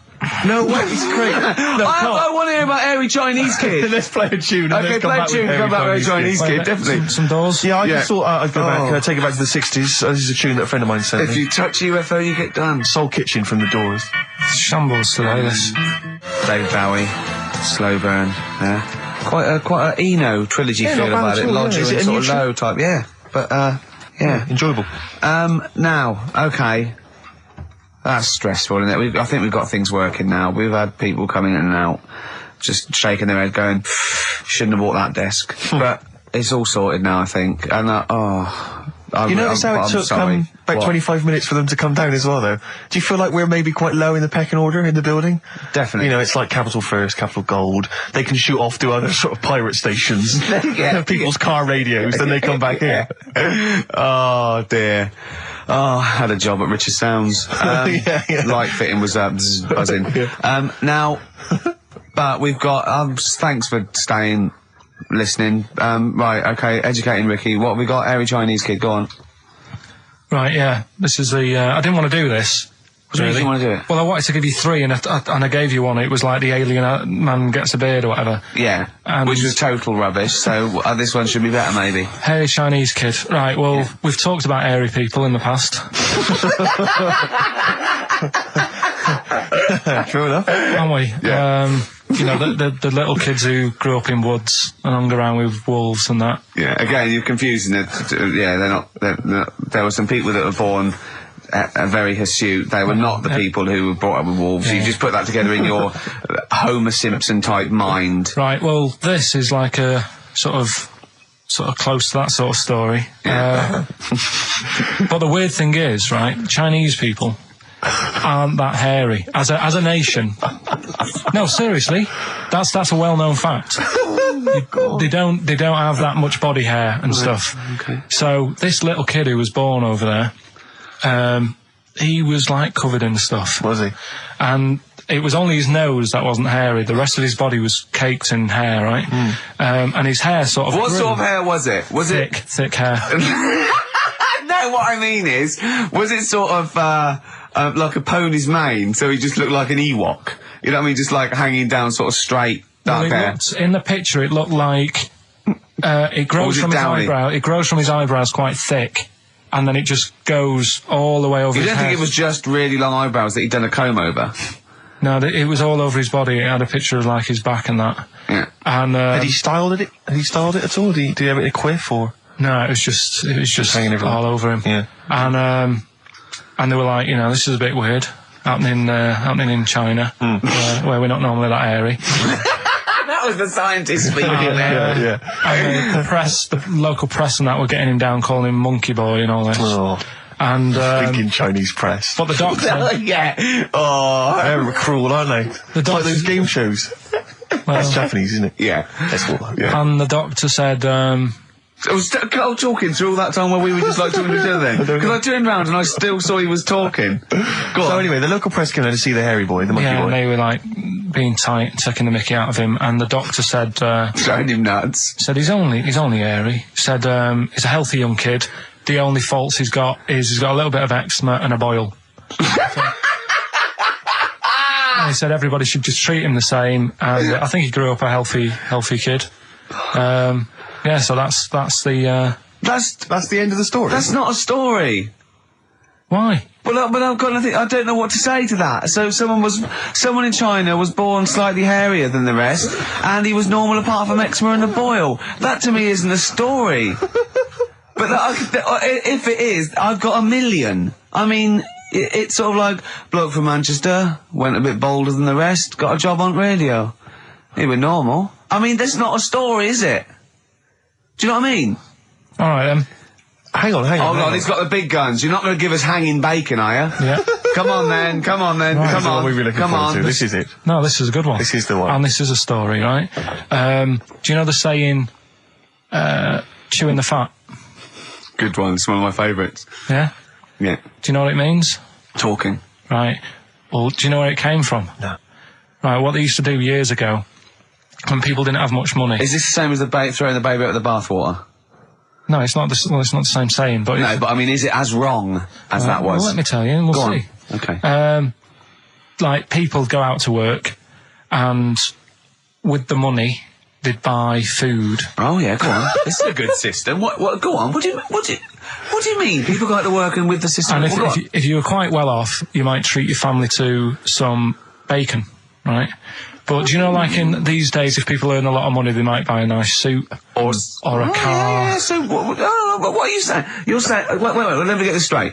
You're saying that you go out to work and get money to buy things to live, and if you get sort of enough money to live and you've got some left over, you might treat yourself on like a suit or a car or something. Is that what you're... Yeah. Oh, well, back then, if you earned money, they'd say, This is olden times. yeah, Okay. let's get some bacon in, right? And what they'd do, they'd hang it in the kitchen Or to show it off. to show it off to all the neighbours and friends. Because if you had hanging bacon, it was like, he's doing all right for himself. Yeah. Some lovely bacon. So they had loads of bacon hanging up, and people would come round, right? And whilst they stood in the kitchen talking about whatever they're talking about, In olden times. they'd say, "Do you got a bit of rind?" And they'd rip a little bit of rind off, and whilst they're having a chit chat, Chewing the they'd fat. chew on the rind. Well, I think that's probably true. I it's haven't like- heard that, but that one to me sounds true. Do you see the difference between that one and a man was abducted and grew a beard? Can you see the difference in Yeah, but why I different- accept that different- story? Different stories for different things. Different stories for different things. So, see, that's a nice story. If it's true, I don't know if it's true. I mean, but it seems totally possible, viable, quite interesting. I won't be quoting that myself until I've verified it. But that's, I won't be telling anyone the bloke got in the car and he had a full-face beard. Why has his car been towed away? Because it was a quiet road. Was it? wasn't in the way. So, Are you filling in the blanks again? That wasn't in the book, was it, that you read? See, that's just the thing. Sometimes I think you make up bits of the story as though they were fact. That doesn't seem right. well, that's all you can do, innit? So that's educating Ricky. Will we Brilliant. do that next week? That is brilliant. No, I think that was good. I did. I mean, I enjoyed that. I learned something from that. I mean, I want to get. I mean, this is all from one book, is it? Yeah. That's an interesting book. With the, I don't want to dwell on it, but with the hairy Chinese kid, what did they say about that? What was the, I mean, was it once there was born a kid who was slightly more hairy than everyone else, but yeah, it's all right. He only had a boil. Oh, how did they word it? How did this capture your imagination? There was a picture. It was a picture that grabbed me first of all. Sure. And it was like, God, what's up with him? And that's when I read it. Did you see the boil and the eczema or just the hair? No, you see, because his face is like, just under his eyes is sort of nice and smooth, and his nose is sticking out, and that's not hairy. But the rest of him, it looked like he had the sort of a balaclava on or something. And then I read on, and it's like, this is a hairy kid in China. Yeah. Yeah. So. Yeah. Okay, good. Anything else in there? Because, I mean, I like that. We'll do more of that next week. How is that alongside hanging bacon, alien abduction, a hairy Chinese kid, and a little interesting fact about the derivation of a phrase? What do you mean? He didn't understand a word of that. I knew the word derivation was going to cause problems. I thought derivation shouldn't have come out.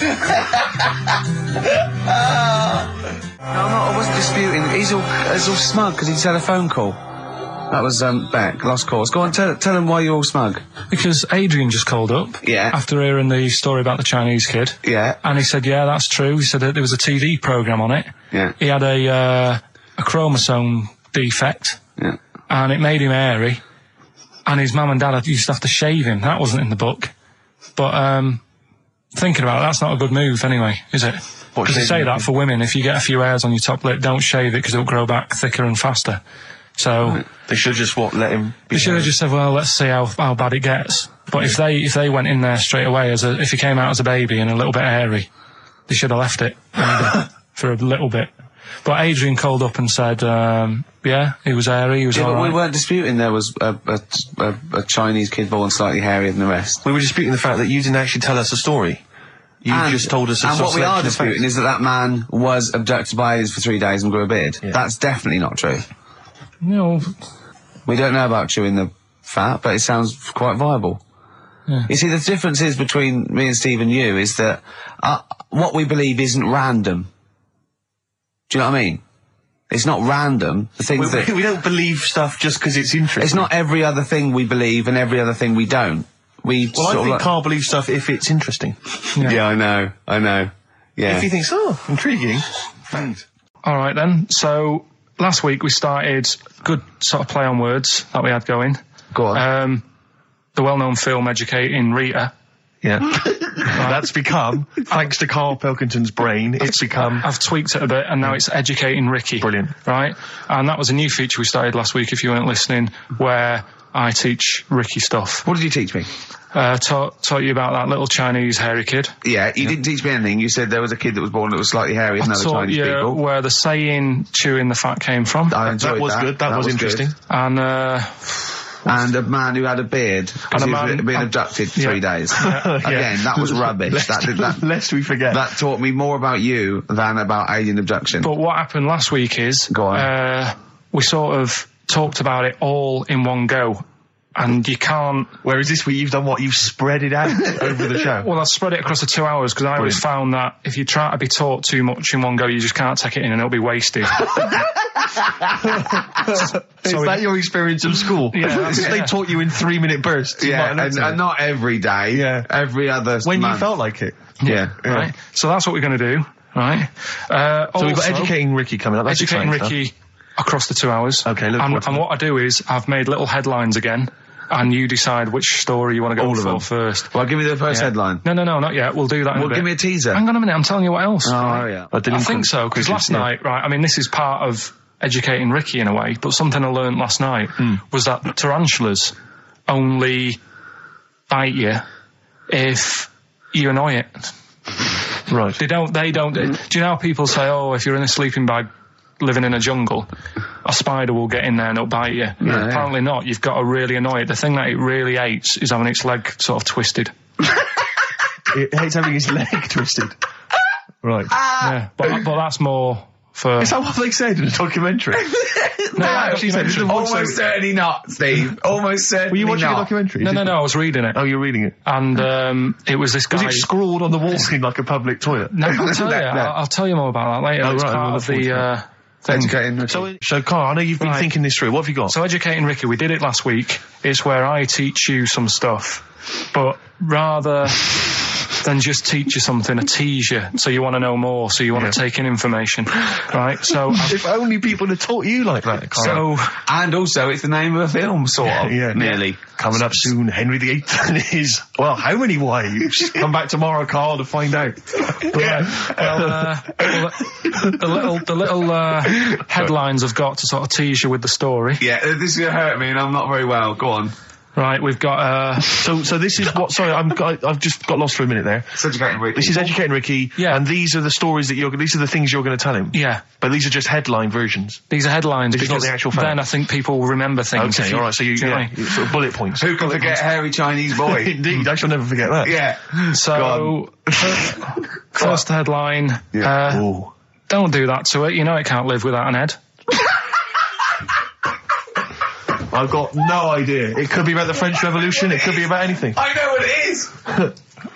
No, you think you do. But, No, it's not what I taught you. Is it the fact that cockroaches can live for 9 days without a head? That's part of it, but it's something different as well. That's why I thought we'd bring it up. Okay, brilliant. So that's something to... Next one, if you won't work it out.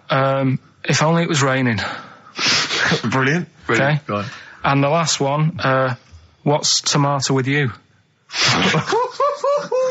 What's tomato with you? Yeah. Look how pleased he is. You're obsessed with puns, aren't you, at the moment, Kay? It just works. I think it works. Yeah. You love puns. So, there you go. So which of those are you going to choose, right?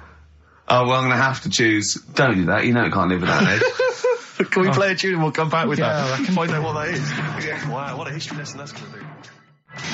Dandy Warhols and Bohemian Like You on XFM 104.9. I'm Ricky Gervais, with me Steve Merchant and Karl Pilkington. Karl, what's the story then? Right, so what did you say you're going for? You've got your 3 titles, your 3 teasers. Well, I think I'm going to go for Don't Do That to It. You know it can't live without an head. I'm looking forward to this.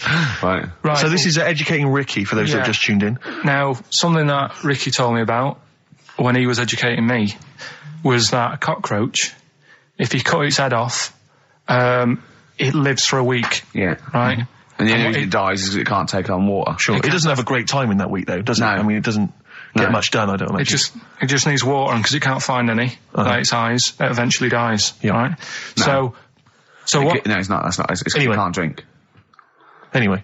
So have you heard that one about worms? Okay. I have. Go on. If you cut a worm in half, Yeah. a lot of people have said in the past that it'll turn into 2 worms. Right. But that isn't actually true. Okay. Who said that? No, it used to be like, Kids at school said it on, kids at school and stuff. Yeah. So that, a lot of people think that. Don't pick him up on stuff, Steve. It's bad enough. Sure. So, but what they can do, if you get a worm, right, and you find out which end its head's at. Right. If you you've got its head there at the left-hand side, right, and if you sort of cut it in half, Right. but not in half, so there's more of its neck than the tail, if you know what I mean. Yeah. The bit that you've cut off will sort of die, and the rest of the worm will get better. So in a way, you can cut it in half, and it'll survive, but only one half will survive. Okay. Yeah? What have you learned there? I wish you hadn't chosen that one. I know, because it's not. There's nothing, is it? Yeah. You know that joke, how would you tell a worm's head from its eye? You put it in a bowl of flour and wait till it farts. Yes. Right? I told my mate that, right? And he went, what if it coughs? Yeah? Yeah? Yeah. So, there is a bit of truth in that myth of cutting one in half. Where did you get this information? I don't understand where you get this information That was from the Fortean Times.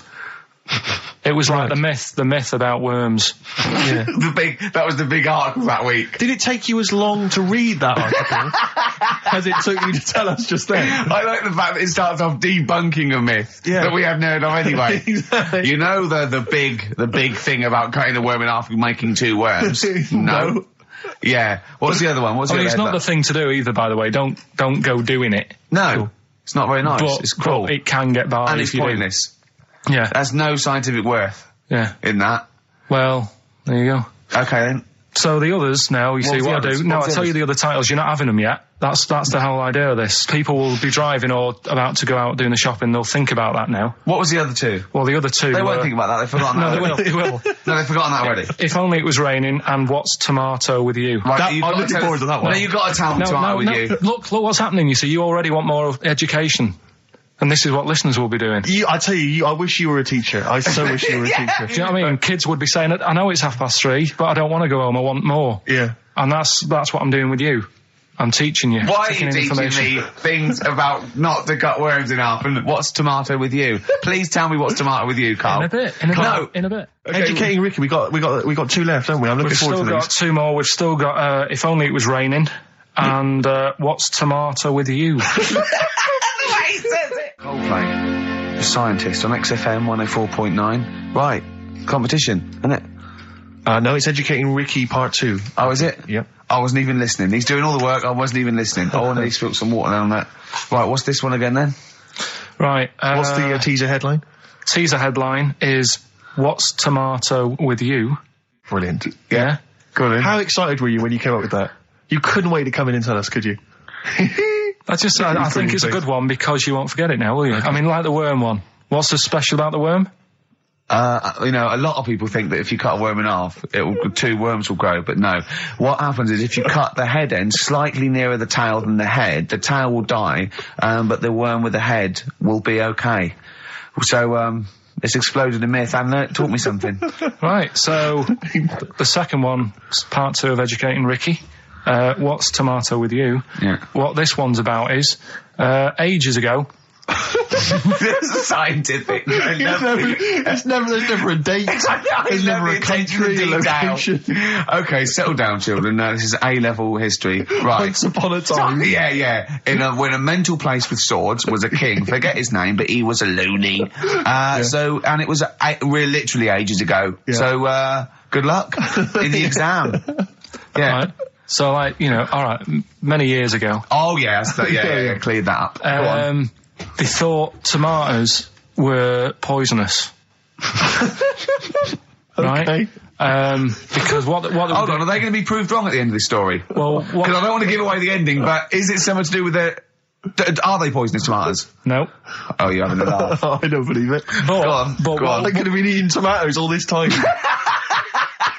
Oh, Steve, what's tomato with you anyway? Okay, so hang on a minute. Let's just recap quickly. Many years ago, when people thought tomatoes were poisonous. Yeah. Go on, Well, they didn't know they were poisonous then because they were still eating them. But what was happening? But they're not poisonous. But hang on a minute. All right, and it's not. I'm just going to listen. I'm not even going to talk. I'm not going to tackle anymore. So, if you remember, years ago they didn't have like pottery plates. They had lead plates.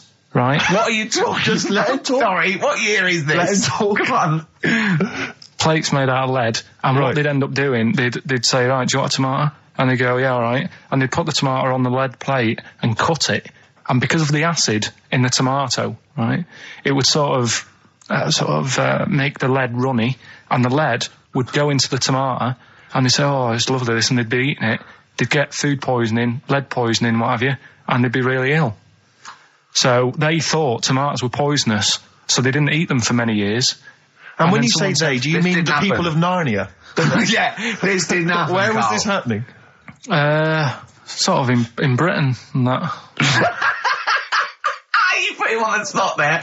Oh, I hope there's no uppity pupils at this school when they go, what do you mean, sir? Oh, if you're gonna... Oh, I'm fed up with you. Do you understand? No. So the No, you've got... No, right, okay, first of all, Carl, where'd you get this information from? Where did 14 I get times that? as well? Do you know... You can't remember? I don't know where I got that from. I don't know where I got it from. But why don't you think that makes sense? But what? Someone once got lead poisoning from a tomato? Not just one, loads, and then all of a sudden... No. Why is this educating me? Because I'm telling you that tomatoes... I can't take anything away from this. Yeah, I don't know what to take away from this. What have I learned? Don't mix lead with tomatoes. Why is this educational in any shape or form? What are you telling me? A long time ago in the land of Glunk, right, where the ninnies did slib, right, they thought tomatoes were poisonous because they ate plates of lead. What are you talking about? Yeah, but we all know tomatoes aren't poisonous. Is that what we're taking from the story? Is that the moral of the story? Don't believe these people that I'd never heard of before.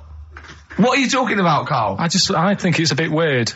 It's a bit weird, yeah. Is these the same people that were spreading those malicious worm rumours? My hangover's coming back. I've got to get some water. Play a record that was rubbish. I'll tell you something I do know. Go on. Right. But I can't really get a question out of it. Go on, just tell us. There's a shadow somewhere. It's already good, isn't it? I'm loving it already. No, right. There's a shadow. I think it was in America. Yeah. And it's on a quiet road. I'm guessing somewhere like Boston. That's what I imagine. Okay. Right? No. Somewhere like Boston. And people at night used to see this shadow moving about, and they'd go, "What's that?" Right? And it got known, the town, the little local town, got known for this shadow, but it didn't cause any problems. What are you talking about? Well, it was like, you lost me. What are you talking about? Do you know, like, some places get famous, like Scotland's got the Loch Ness Monster and that, but it doesn't cause any. Yeah. But it doesn't cause any problems. It doesn't exist. Go on. Right? So there's this shadow walking about on the road. What do you mean? No, what's he again? Rubbish. Right? So he's walking Nonsense. about. Where did you read this? Where did you He's see walking this? about. This was on the internet, and I'm sure. Sorry. Sorry. Right. I thought it was shite. I didn't know it was on the internet. Right, so this shadow is moving about, and Independently of an object. yeah, and the local mayor and that is like, yeah, it's a bit weird, but it's not harming anyone. The mayor involved. Was he elected to that post?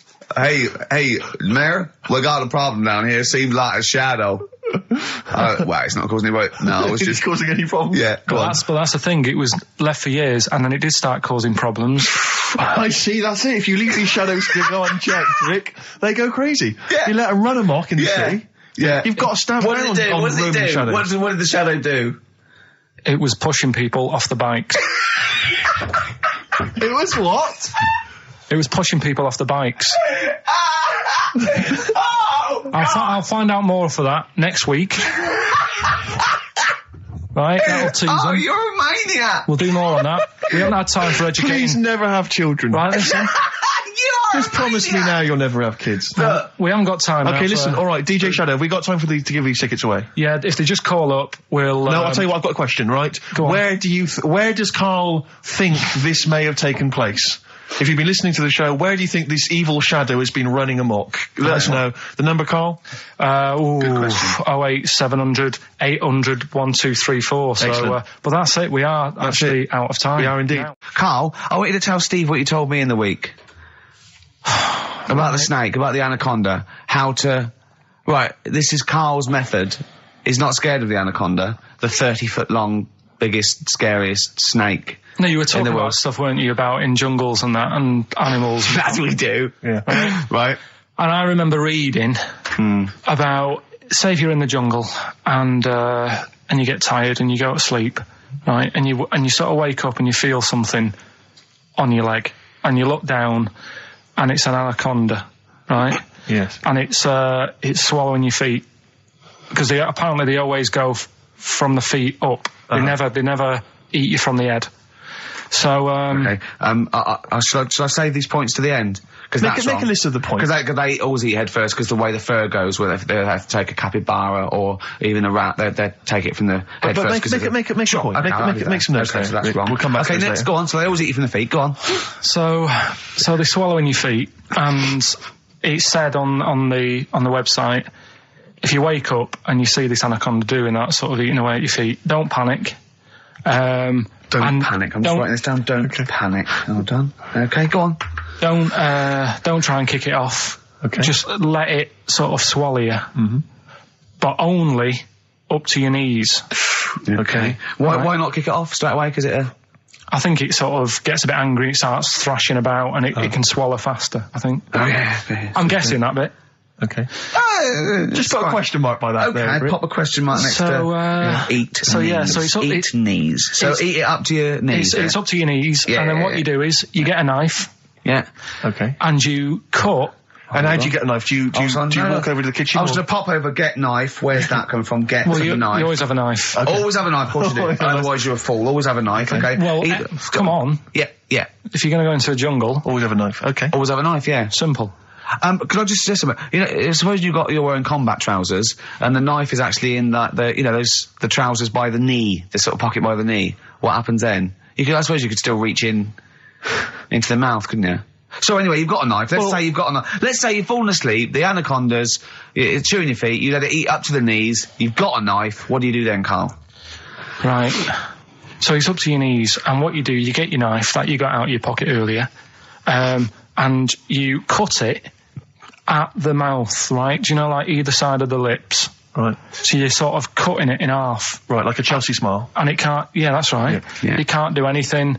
It wasn't ready for that. It can't move about because it's got, like, your legs in its mouth. And peel it off and walk away. Okay. My main point really is this, Carl. Never will an anaconda or any constrictor, python, boa constrictor, just start eating a sleeping man. He will crush you to death first. That's why they're called constrictors. They're not called gobblers, are they? Or holy swallowers. They're called constrictors. Why would he start eating something? Is that how they take down antelope? Just start chewing their leg? Oh, it's gone off. I'll tell you what, lads. They get together. This next one they said, I'll tell you what, we're losing a lot of prey by just living at their ankles. They're running away. Let's crush them to death first so they can't move. Then we can swallow them. You're a fool. So anyway, right, so I was telling him this bit of information because we started a feature last week. Mm-hmm. Well, week before. Sorry, Carl, can we just go back to the crushing you to death first? Yeah, but, well, I read it. He's won there. He's beating you there, Rick. Okay. Did it say what to do if it starts with you death first? No. Did it say what to do? Supposing it had this meeting, and it started crushing you, and you woke up and it was actually round your chest. And every time you tried to take a breath and breathed out a little bit, it just tightened his grip because it can feel that. What'd you do then? You sort of tighten yourself up anyway, because I've read about that. Yeah. If one does start wrapping it around you, you sort of make yourself into a ball, first of all, and it'll wrap around you, but it's alright because you're protecting your lungs, so it can't crush you. And then you just sort of shout for help. And you shout for help with this 30-foot snake. Do you know how it works? It gets as tight as it can. It can feel as tight as it can, right? With these huge muscles, right? Yep. Right? When you leave a bit of breath out, it tightens again. You won't be that out of breath. You haven't been running anywhere, so you can just go. What? And when do you get the new mouthful of oxygen? Just breathe very slowly, like you do. How? Do you know what breathing is? Do you know what breathing is? It's extending your rib cage, right? Intercostal muscles between the ribs. Contract like that. Okay, making the rib cage expand, which pulls air in through. It's like a bellow. That you can't just breathe via the mind. It's a physical process. It's your rib cage. Well, maybe I'm special, but I can do little breaths without my rib cage. Play a record, Steve. You're special. Play a record. No. You can't take little breaths without moving your rib cage. Can I just give you the titles because we're running out of time? We've got a competition to do. Okay, all right. Let's just leave the anaconda discussion. Why don't you agree to disagree, and we'll see who survives if you crash land in the jungle. Right. So, what is this? What are you doing now? This is educating Ricky. Right? Oh, good. I'm going to look forward to this. Yeah. 3 topics that I teach you every week. Yeah. Now, obviously, I should just remind people, you normally summarise each of these in a kind of bullet point heading, which you tease us with. So what have you reduced them to this week? Right, we've got Stocking, Aitken and Waterman. Stocking, Aitken and Waterman. Good. Yeah. What else have we got? We've also got, what else is it? It's not his vault. Yeah? It's not what? It's not his vault. Okay. Yeah? And we've also got Get a Lobe of This. Get a Lobe of This? Yeah. Carl, they're genius. Rick will be choosing one of these after New Order. Foo Fighters and All My Life on XFM 104.9. I'm Ricky Gervais, with me, Stephen Merchant and Karl Pilkington.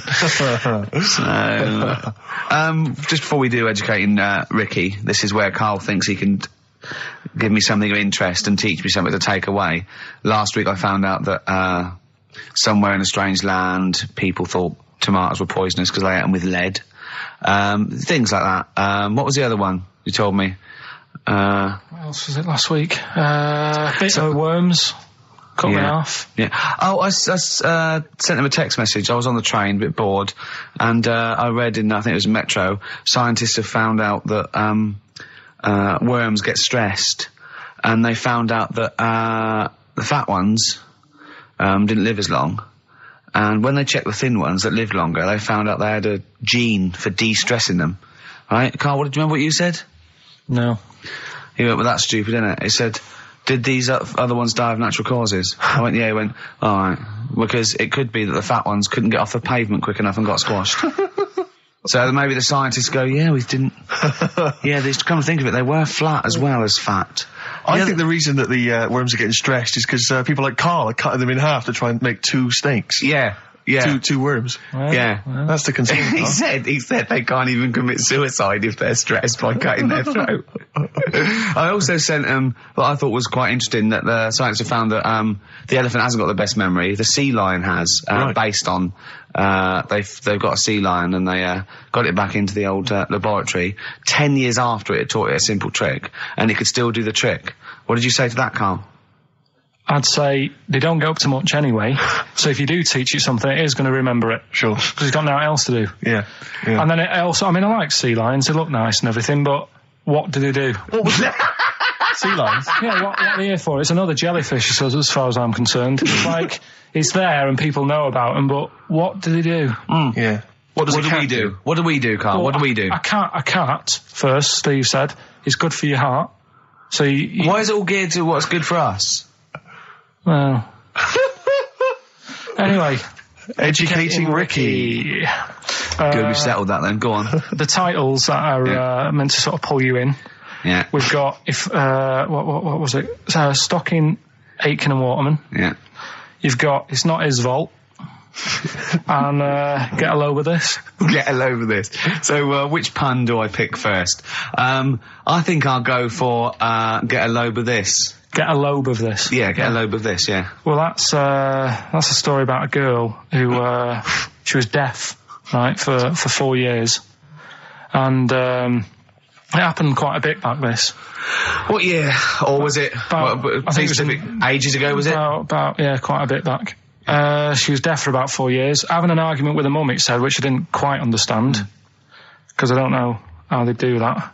Yeah. But she was having an argument, and a man pushed her against the wall, and she banged her head, and her hearing came back. Okay.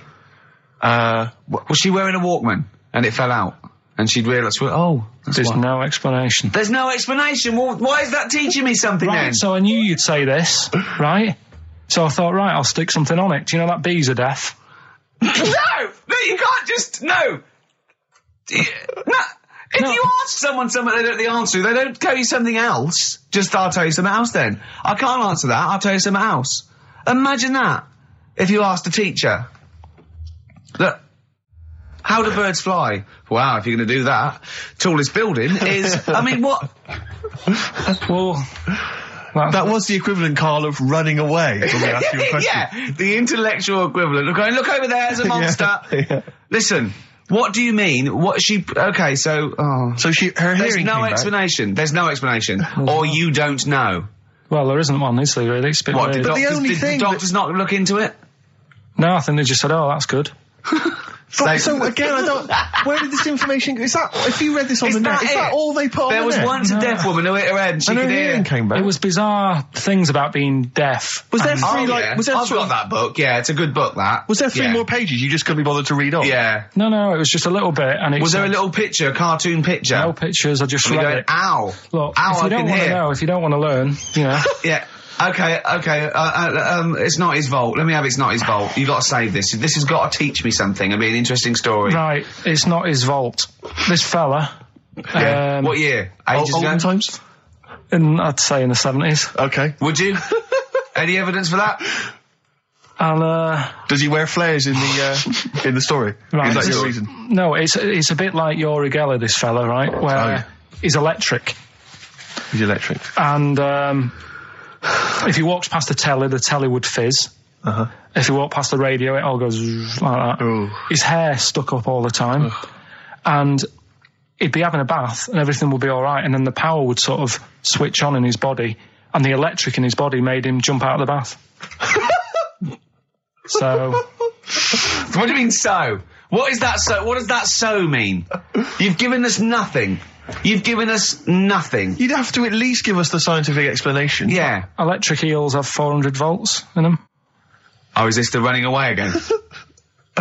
What was that one called? Yeah, but it's not his vault. But there's a reason not his fault. It's not his fault. I thought it was going to be something about. I think we should do these the other way round. I think you should tell us the story and then we'll hear the pun. It's not his fault. It's not his fault. Right, let's leave it. Play a tune. Educating Ricky. We're not doing it. No, we are. What? Don't look at me like that. Oh, Carl, you in a bad mood? The coral, I'm all right. dreaming of you. Right, do the last one.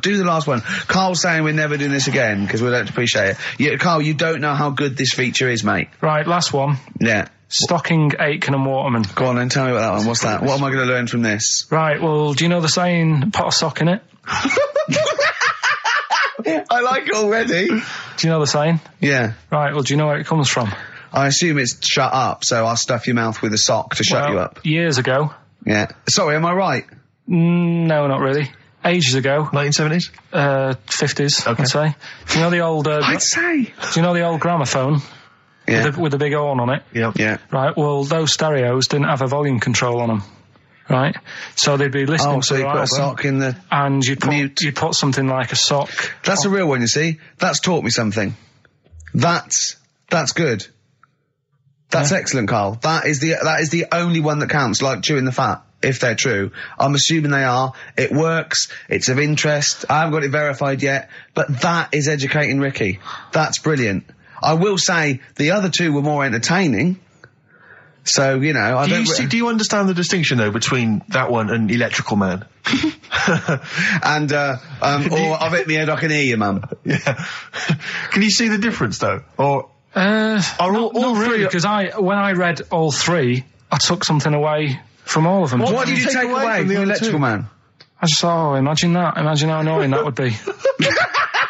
But that's not education, is And it, it's really? not taking anything away. Think about it, right? We take our lives for granted all the time, don't you? You get up in the morning, it's like, oh, I'll get up and walk for a shower. Some people can't walk, right? Yeah. This guy, he can't even have you know what I mean? It's nice to have a bath, isn't it, when you got time on your hands and you can relax. This guy can't even do that. He might be alright for a bit, but he's not really enjoying it because at any moment it could strike. Yeah. So he can't even do that. He can't comb his hair because it keeps going a mess. Yeah. He can't watch his Nor can you. No, he can't. Does he fight crime? What does he do with his powers? I think he just has to sit around because he can't work with machinery. Right. Because he'll probably blow a fuse. Yeah, so he just sits around. Think about it, what can he do? What normal things can he do? Skateboarding. Going for long walks. Yeah. Put a wetsuit on. Well, he couldn't do that. Why? Ooh, water and electric. No, wetsuits aren't actually wet.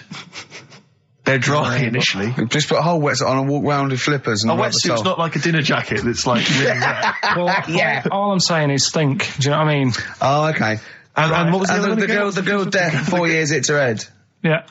That's just... What have you learned from that? What is that? Well, imagine how happy you'd be. Remember that time when I nearly died when I choked on a Mr. Freeze pop?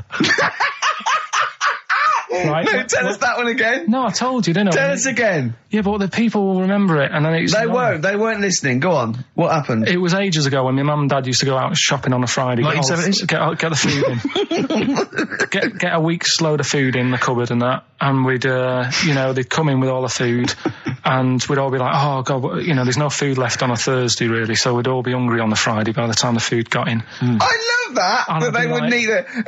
I imagine him like jackal puppies. Yeah. Just like licking your parents' mouth for food as they come through the door. So they come in from the supermarket, they're emptying the box. Our kid had got some biscuits and what have you. Frenzy, just a feeding frenzy, like pigeons. I grabbed the Mr. Freeze pop and knocked it back really quick, but it wasn't frozen, so I knocked it back so it was like a liquid, and it went down the wrong way, right, and I was choking, right, and I nearly died. It must have been about, how long can you go before you die? A couple of minutes to do Right, it. I reckon about a minute 50.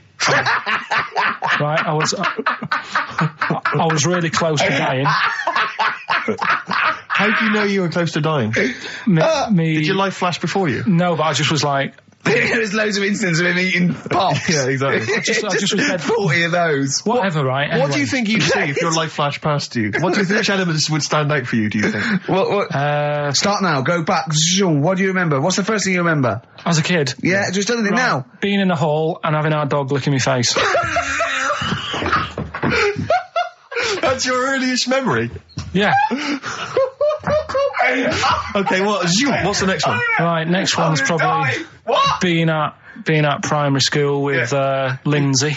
Yeah. Was that your girlfriend? Well, a little friend who was a girl. Sure. And we used to have like tins with letters in, and you'd have to write stuff.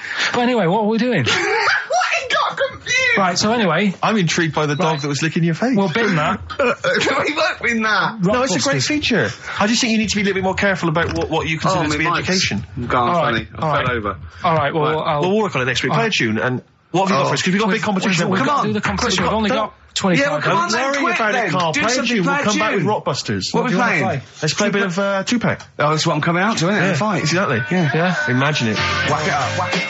Right, okay, let's get this show well and truly on the road. We better start educating Ricky next, Carl. What have you got for me? I can't wait for learning. I need learning.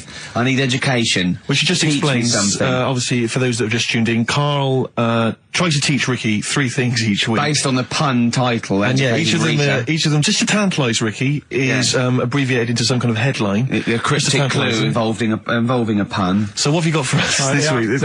They are really cryptic this week. Okay. Yeah. First story, little headline, is don't worry about him, he can handle it. He can handle it. Yeah. Sounds a bit like he can handle it, but it's not. Brilliant. Second one. Get a lobe of I'm Get a lobe of this. Some classics. Who can forget? Get a lobe of this. Yeah. Coming soon. And Stocking Aitken Waterman. Go on. Second one. Yeah. I'm committed to this treatment. I'm committed to this treatment. Yeah. All right, tantalising. Yeah. And the last one, the police are causing a bit of a stare. The way he looks when he says it. I wish we could see. Can't we get Carl on telly? There's got to be a way. We cannot. With all the cable channels, anyone can get on telly these days. Let's let's phone up. Let's get you on Choice or something. Just Carl. What are you going for? Oh, he can handle it, I think. Don't worry about him, he can handle it. He can handle it. Okay, Sorry, yeah. let's hear this one. Right, are you familiar with the phrase burning the candle at both ends? Yeah. Do you know how it's come about? I know a man who does. I assumed that it was to get more light in the room. How would that work? Well, they'd put it sideways and light both wicks, so out of one candle they could get two. No, go on. No, what it is... It means you're doing too much, you're staying up too much, Right. you're not getting enough sleep, and you're... Well, years ago, Yeah. when they didn't have light bulbs and that... Oh yeah, what year is this? Literally ages ago, specifically. Yeah, quite a bit back. Okay. Didn't have light bulbs and that, so they used to have candles When in did the light bulb come in? Because I can't remember at the moment. don't know. Okay, go on. So, yeah, so they've got a light bulb. You're not, you wouldn't know, you're a doctor, you're not a historian, go on. And people who worked a lot of hours, yeah, How many? Literally lots? they get up early in the morning because they have to be up early. Yeah. And it's dark outside, so they'd light the candle. Sure. And they'd wear it out a bit. And then they'd be getting in late as well. Yeah. And like, they'd be like, oh, it's dark, I'll have to light the candle again. And they're burning candle at both ends of the day. So that's where the saying comes from, burning the candle at both ends. So, All right. that's a little lesson. Yeah. Lesson one. Okay. Can I have... No, you can't have You another can't one rush yet. into them, Rick. You've got to. I've got to soak in that. You've got to soak that one in. Any questions for Carl off the back of that? What do you think? So people were... I mean, basically where this comes from is people were... Literally burning the candle at both ends of the day. Sure. There you go. So we've still got... Go on. I'm committed to this treatment. And I can't wait. This is like Christmas Rick, I Eve for should me. just say- It's like Christmas. I've got to open another present now. No, I'm afraid we've got to save it. Rick, raw. Nirvana. Amazing. We were just talking. We were getting excited about that. Yeah, weren't we? got an incredible Brilliant. voice he has. And Grohl drumming it's brilliant. You know, you're right. The one from Nirvana. Well, it's time for Educating Ricky Part 2, isn't it? I'm excited, Carl. I'm going to learn so much from this. What's the choices again? What Right, you've got left. Still keep phoning your answers to Email. Email. Sorry, yeah. The answers to Rockbusters. Yeah. Right, okay, Educating Ricky, Part 2. Right. I'm committed to this treatment. Yeah. Is one. Oh, of I've them. got to go for that one. Yeah. Yeah. Or the other one is the police are causing a bit of a stare. He still says it like it's the best thing he's ever come up with, which in a way it is. It could be. Right, go on then. I'm committed to this treatment. Right. Do you know the saying? Is it just sayings now? Are they all sayings this week? No, they're not. Okay. No, the other one isn't. Frog in your throat. The saying, "There's a frog in your throat." Yeah. I assume it's when you croak a little bit. You sound like a frog. No. Right. Might seem a bit weird, this one, right? But years ago. Oh yeah. Sorry, what is that clue? Committed to this treatment? It's about frogs Kermitted.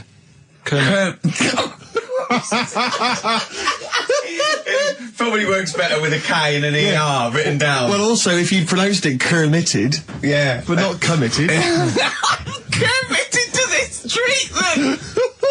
Right, go on then. That's genius. So yeah.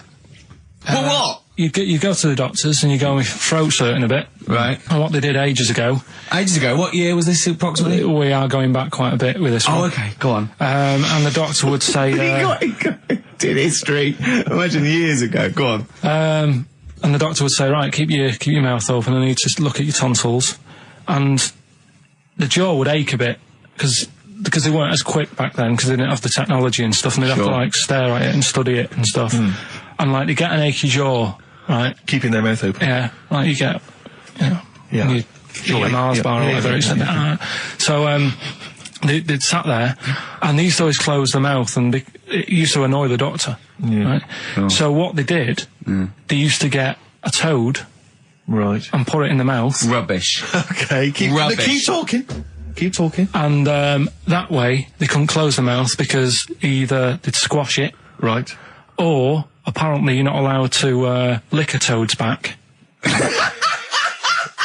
So the doctor would have them for breaking the law? No, but it's poisonous, right? A toad's back. You should never lick a toad's back. Or put it in your mouth, really. Oh, just stop for a second. Wait. What? Can I just ask one question? Go on, yeah, ask one question. I've got a few, but go on. Sure. My initial thought is, it sounds like a brilliant bit of sort of medical knowledge there. It's a great idea. Yeah. My only thought is, how does the doctor see past the toad? Yeah. Your tonsils? What's he actually looking at with the mouth open? Surely the toad is in the way. Hopping around in the way? It didn't say. Sorry, and my first question is, was this on the internet? Yeah. Yeah, okay. Carl, that is bollocks. That is, I mean... Well, alright then. Let's turn this round. Where does the saying, you got a frog in your throat come from? Probably because you sound a bit croaky.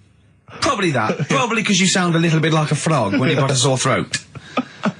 Carl, did you not question it just for a moment when you read it? Just for a second, didn't you think that seems an odd approach? Firstly, why a frog of all the different because species? It's poisonous. A toad. So it's a toad as well. Yeah, well, it worked. I'm committed. Worked. No, I was going to change it to. Have you heard the news Toad Day?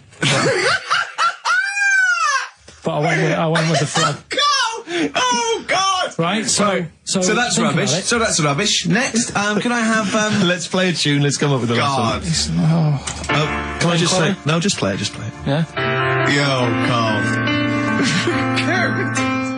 I have to thank my mate Dave, who sent me an incredible 4-disc compilation. That was one of the tunes on there. It looks professional. It's amazing. It's incredible. The effort Oh, he's gone to too much effort.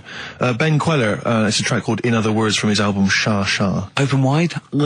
Oh dear, that's interesting. Oh, here, doctor. Look, you've actually got a frog in your throat. I didn't get there. I put it in there. That's the most ludicrous story I've ever heard, Carl. Why don't you think when you read these things? I think there's always going to be a bit of truth in all of these. I mean, that fella called up, didn't he, and said, I'm not sure about the, putting a frog in your throat if you've got, problems with your tonsils or whatever. But he said years ago, if someone had toothache, they'd get hold of a frog and strap it to the face. Yeah, sure. So maybe down the line, maybe they did. Maybe they didn't do it for long. I think Caligula made his emperor a horse and emperor as well. But I mean, well, what about the frog thing with a poisonous back? It's rubbish. That's true. No, the toads have the secretions in the Why? But they didn't put it in people's mouths. No. So, well, I'll tell you why. When a badger or a heron tastes the toad, it's horrible. Ugh. The toad might die, but it's for the good of the species, because then think how many toads looking like that heron could eat in its lifetime. So the fact that one toad sacrificed all those other toads in that heron's manner will be safe. Why? I mean, we've talked about animals a lot on the show, right? Yeah. And when God made a toad... Sure. Right, okay. Well, I'm going to stop you there. I'm going to stop you there straight away. Don't. Just let him carry on. Right. Okay. Like, there's annoying things out there. You know, jellyfish is a big problem with me. I don't understand what they do in the sea and stuff. Right. Right, but we'll leave them. Got right? a problem for me, but go on. We won't talk about jellyfish. No. With the toad, right? If it's to protect itself. Yeah. Right, now So it's not to protect itself, it's to protect its species. No, yeah, but that, surely, right, if the toad had a choice, if God said, right, what I'm going to do for you here, you can have something like a lobster's got claws, big claws to have a fight, or I can give you something that if someone's having a go at you, you've got to try and persuade them to lick you back as a defence. Yeah. What use is, right, Oh, Godson. Well, I'll tell you why. What is God The up fact to? that there are still toads around is a testament to that defence working. That's all I'm going to say, okay? If the toad had died out, you'd have a point. But they're still around. It works, alright? And don't start slagging God off. He's got a lot on his plate. Basically, I think he took on too much. Particularly in 1 week. Exactly, it was crazy. Danger High Voltage, Electric 6, XFM 104.9, I'm Ricky Gervais, with me Steve Merchant. Carl's getting all flustered because I put an elastic band around his head, and we've had a definition of... Well, hang on a frog sec, in the throat. because there's an update to that, Rick. Go on. We did just have one definition here of a frog in the throat.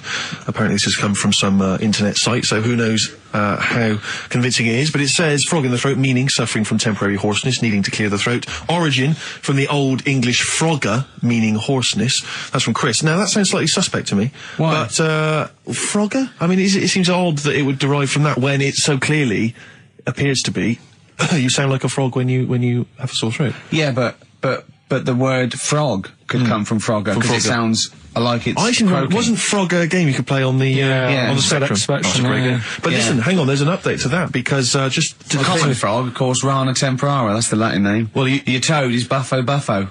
Right. You may be trying to show off, but I think you're about to embarrass yourself as well, because you've been slagging off young Karl. Yeah. It says here, another email, it doesn't tell us who it's from.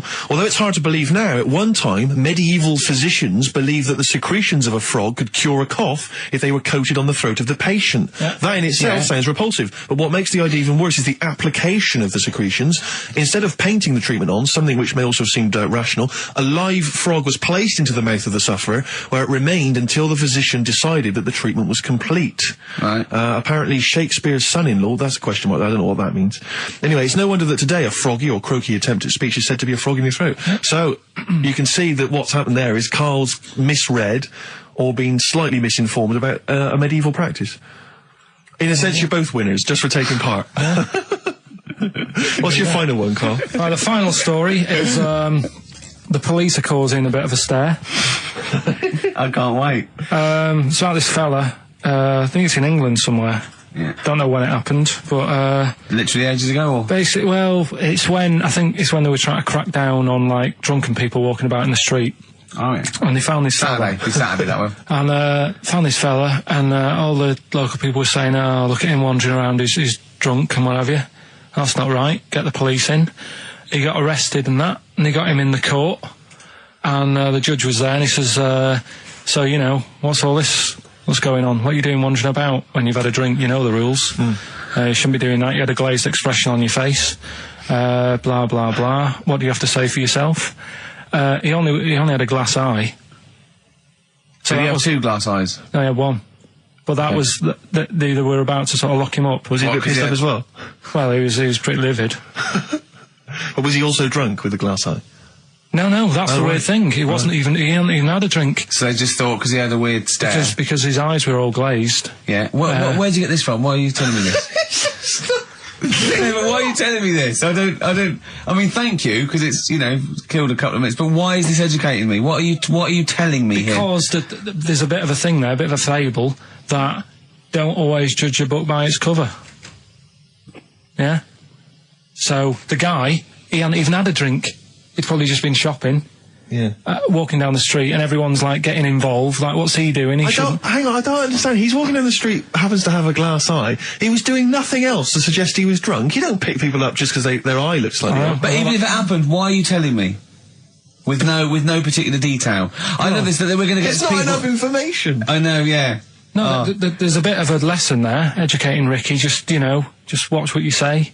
Don't always jump to conclusions. The only education I can take from that is that if I ever do become a policeman, I shouldn't just arrest people because they look a bit drunk. I should just tap their eye with a pen. And goes, oh, okay, on you go. Well, on you go, yeah. Guys, can I just stop you there? I'm just going to email Richard Anderson and tell him I agree. right, listen, we're running out of time and that. Where does the phrase frog in the throat come from? We've got it here. He's been told us. Well, there's three. We'll play a tune and come back with that. Have we got anything lined up?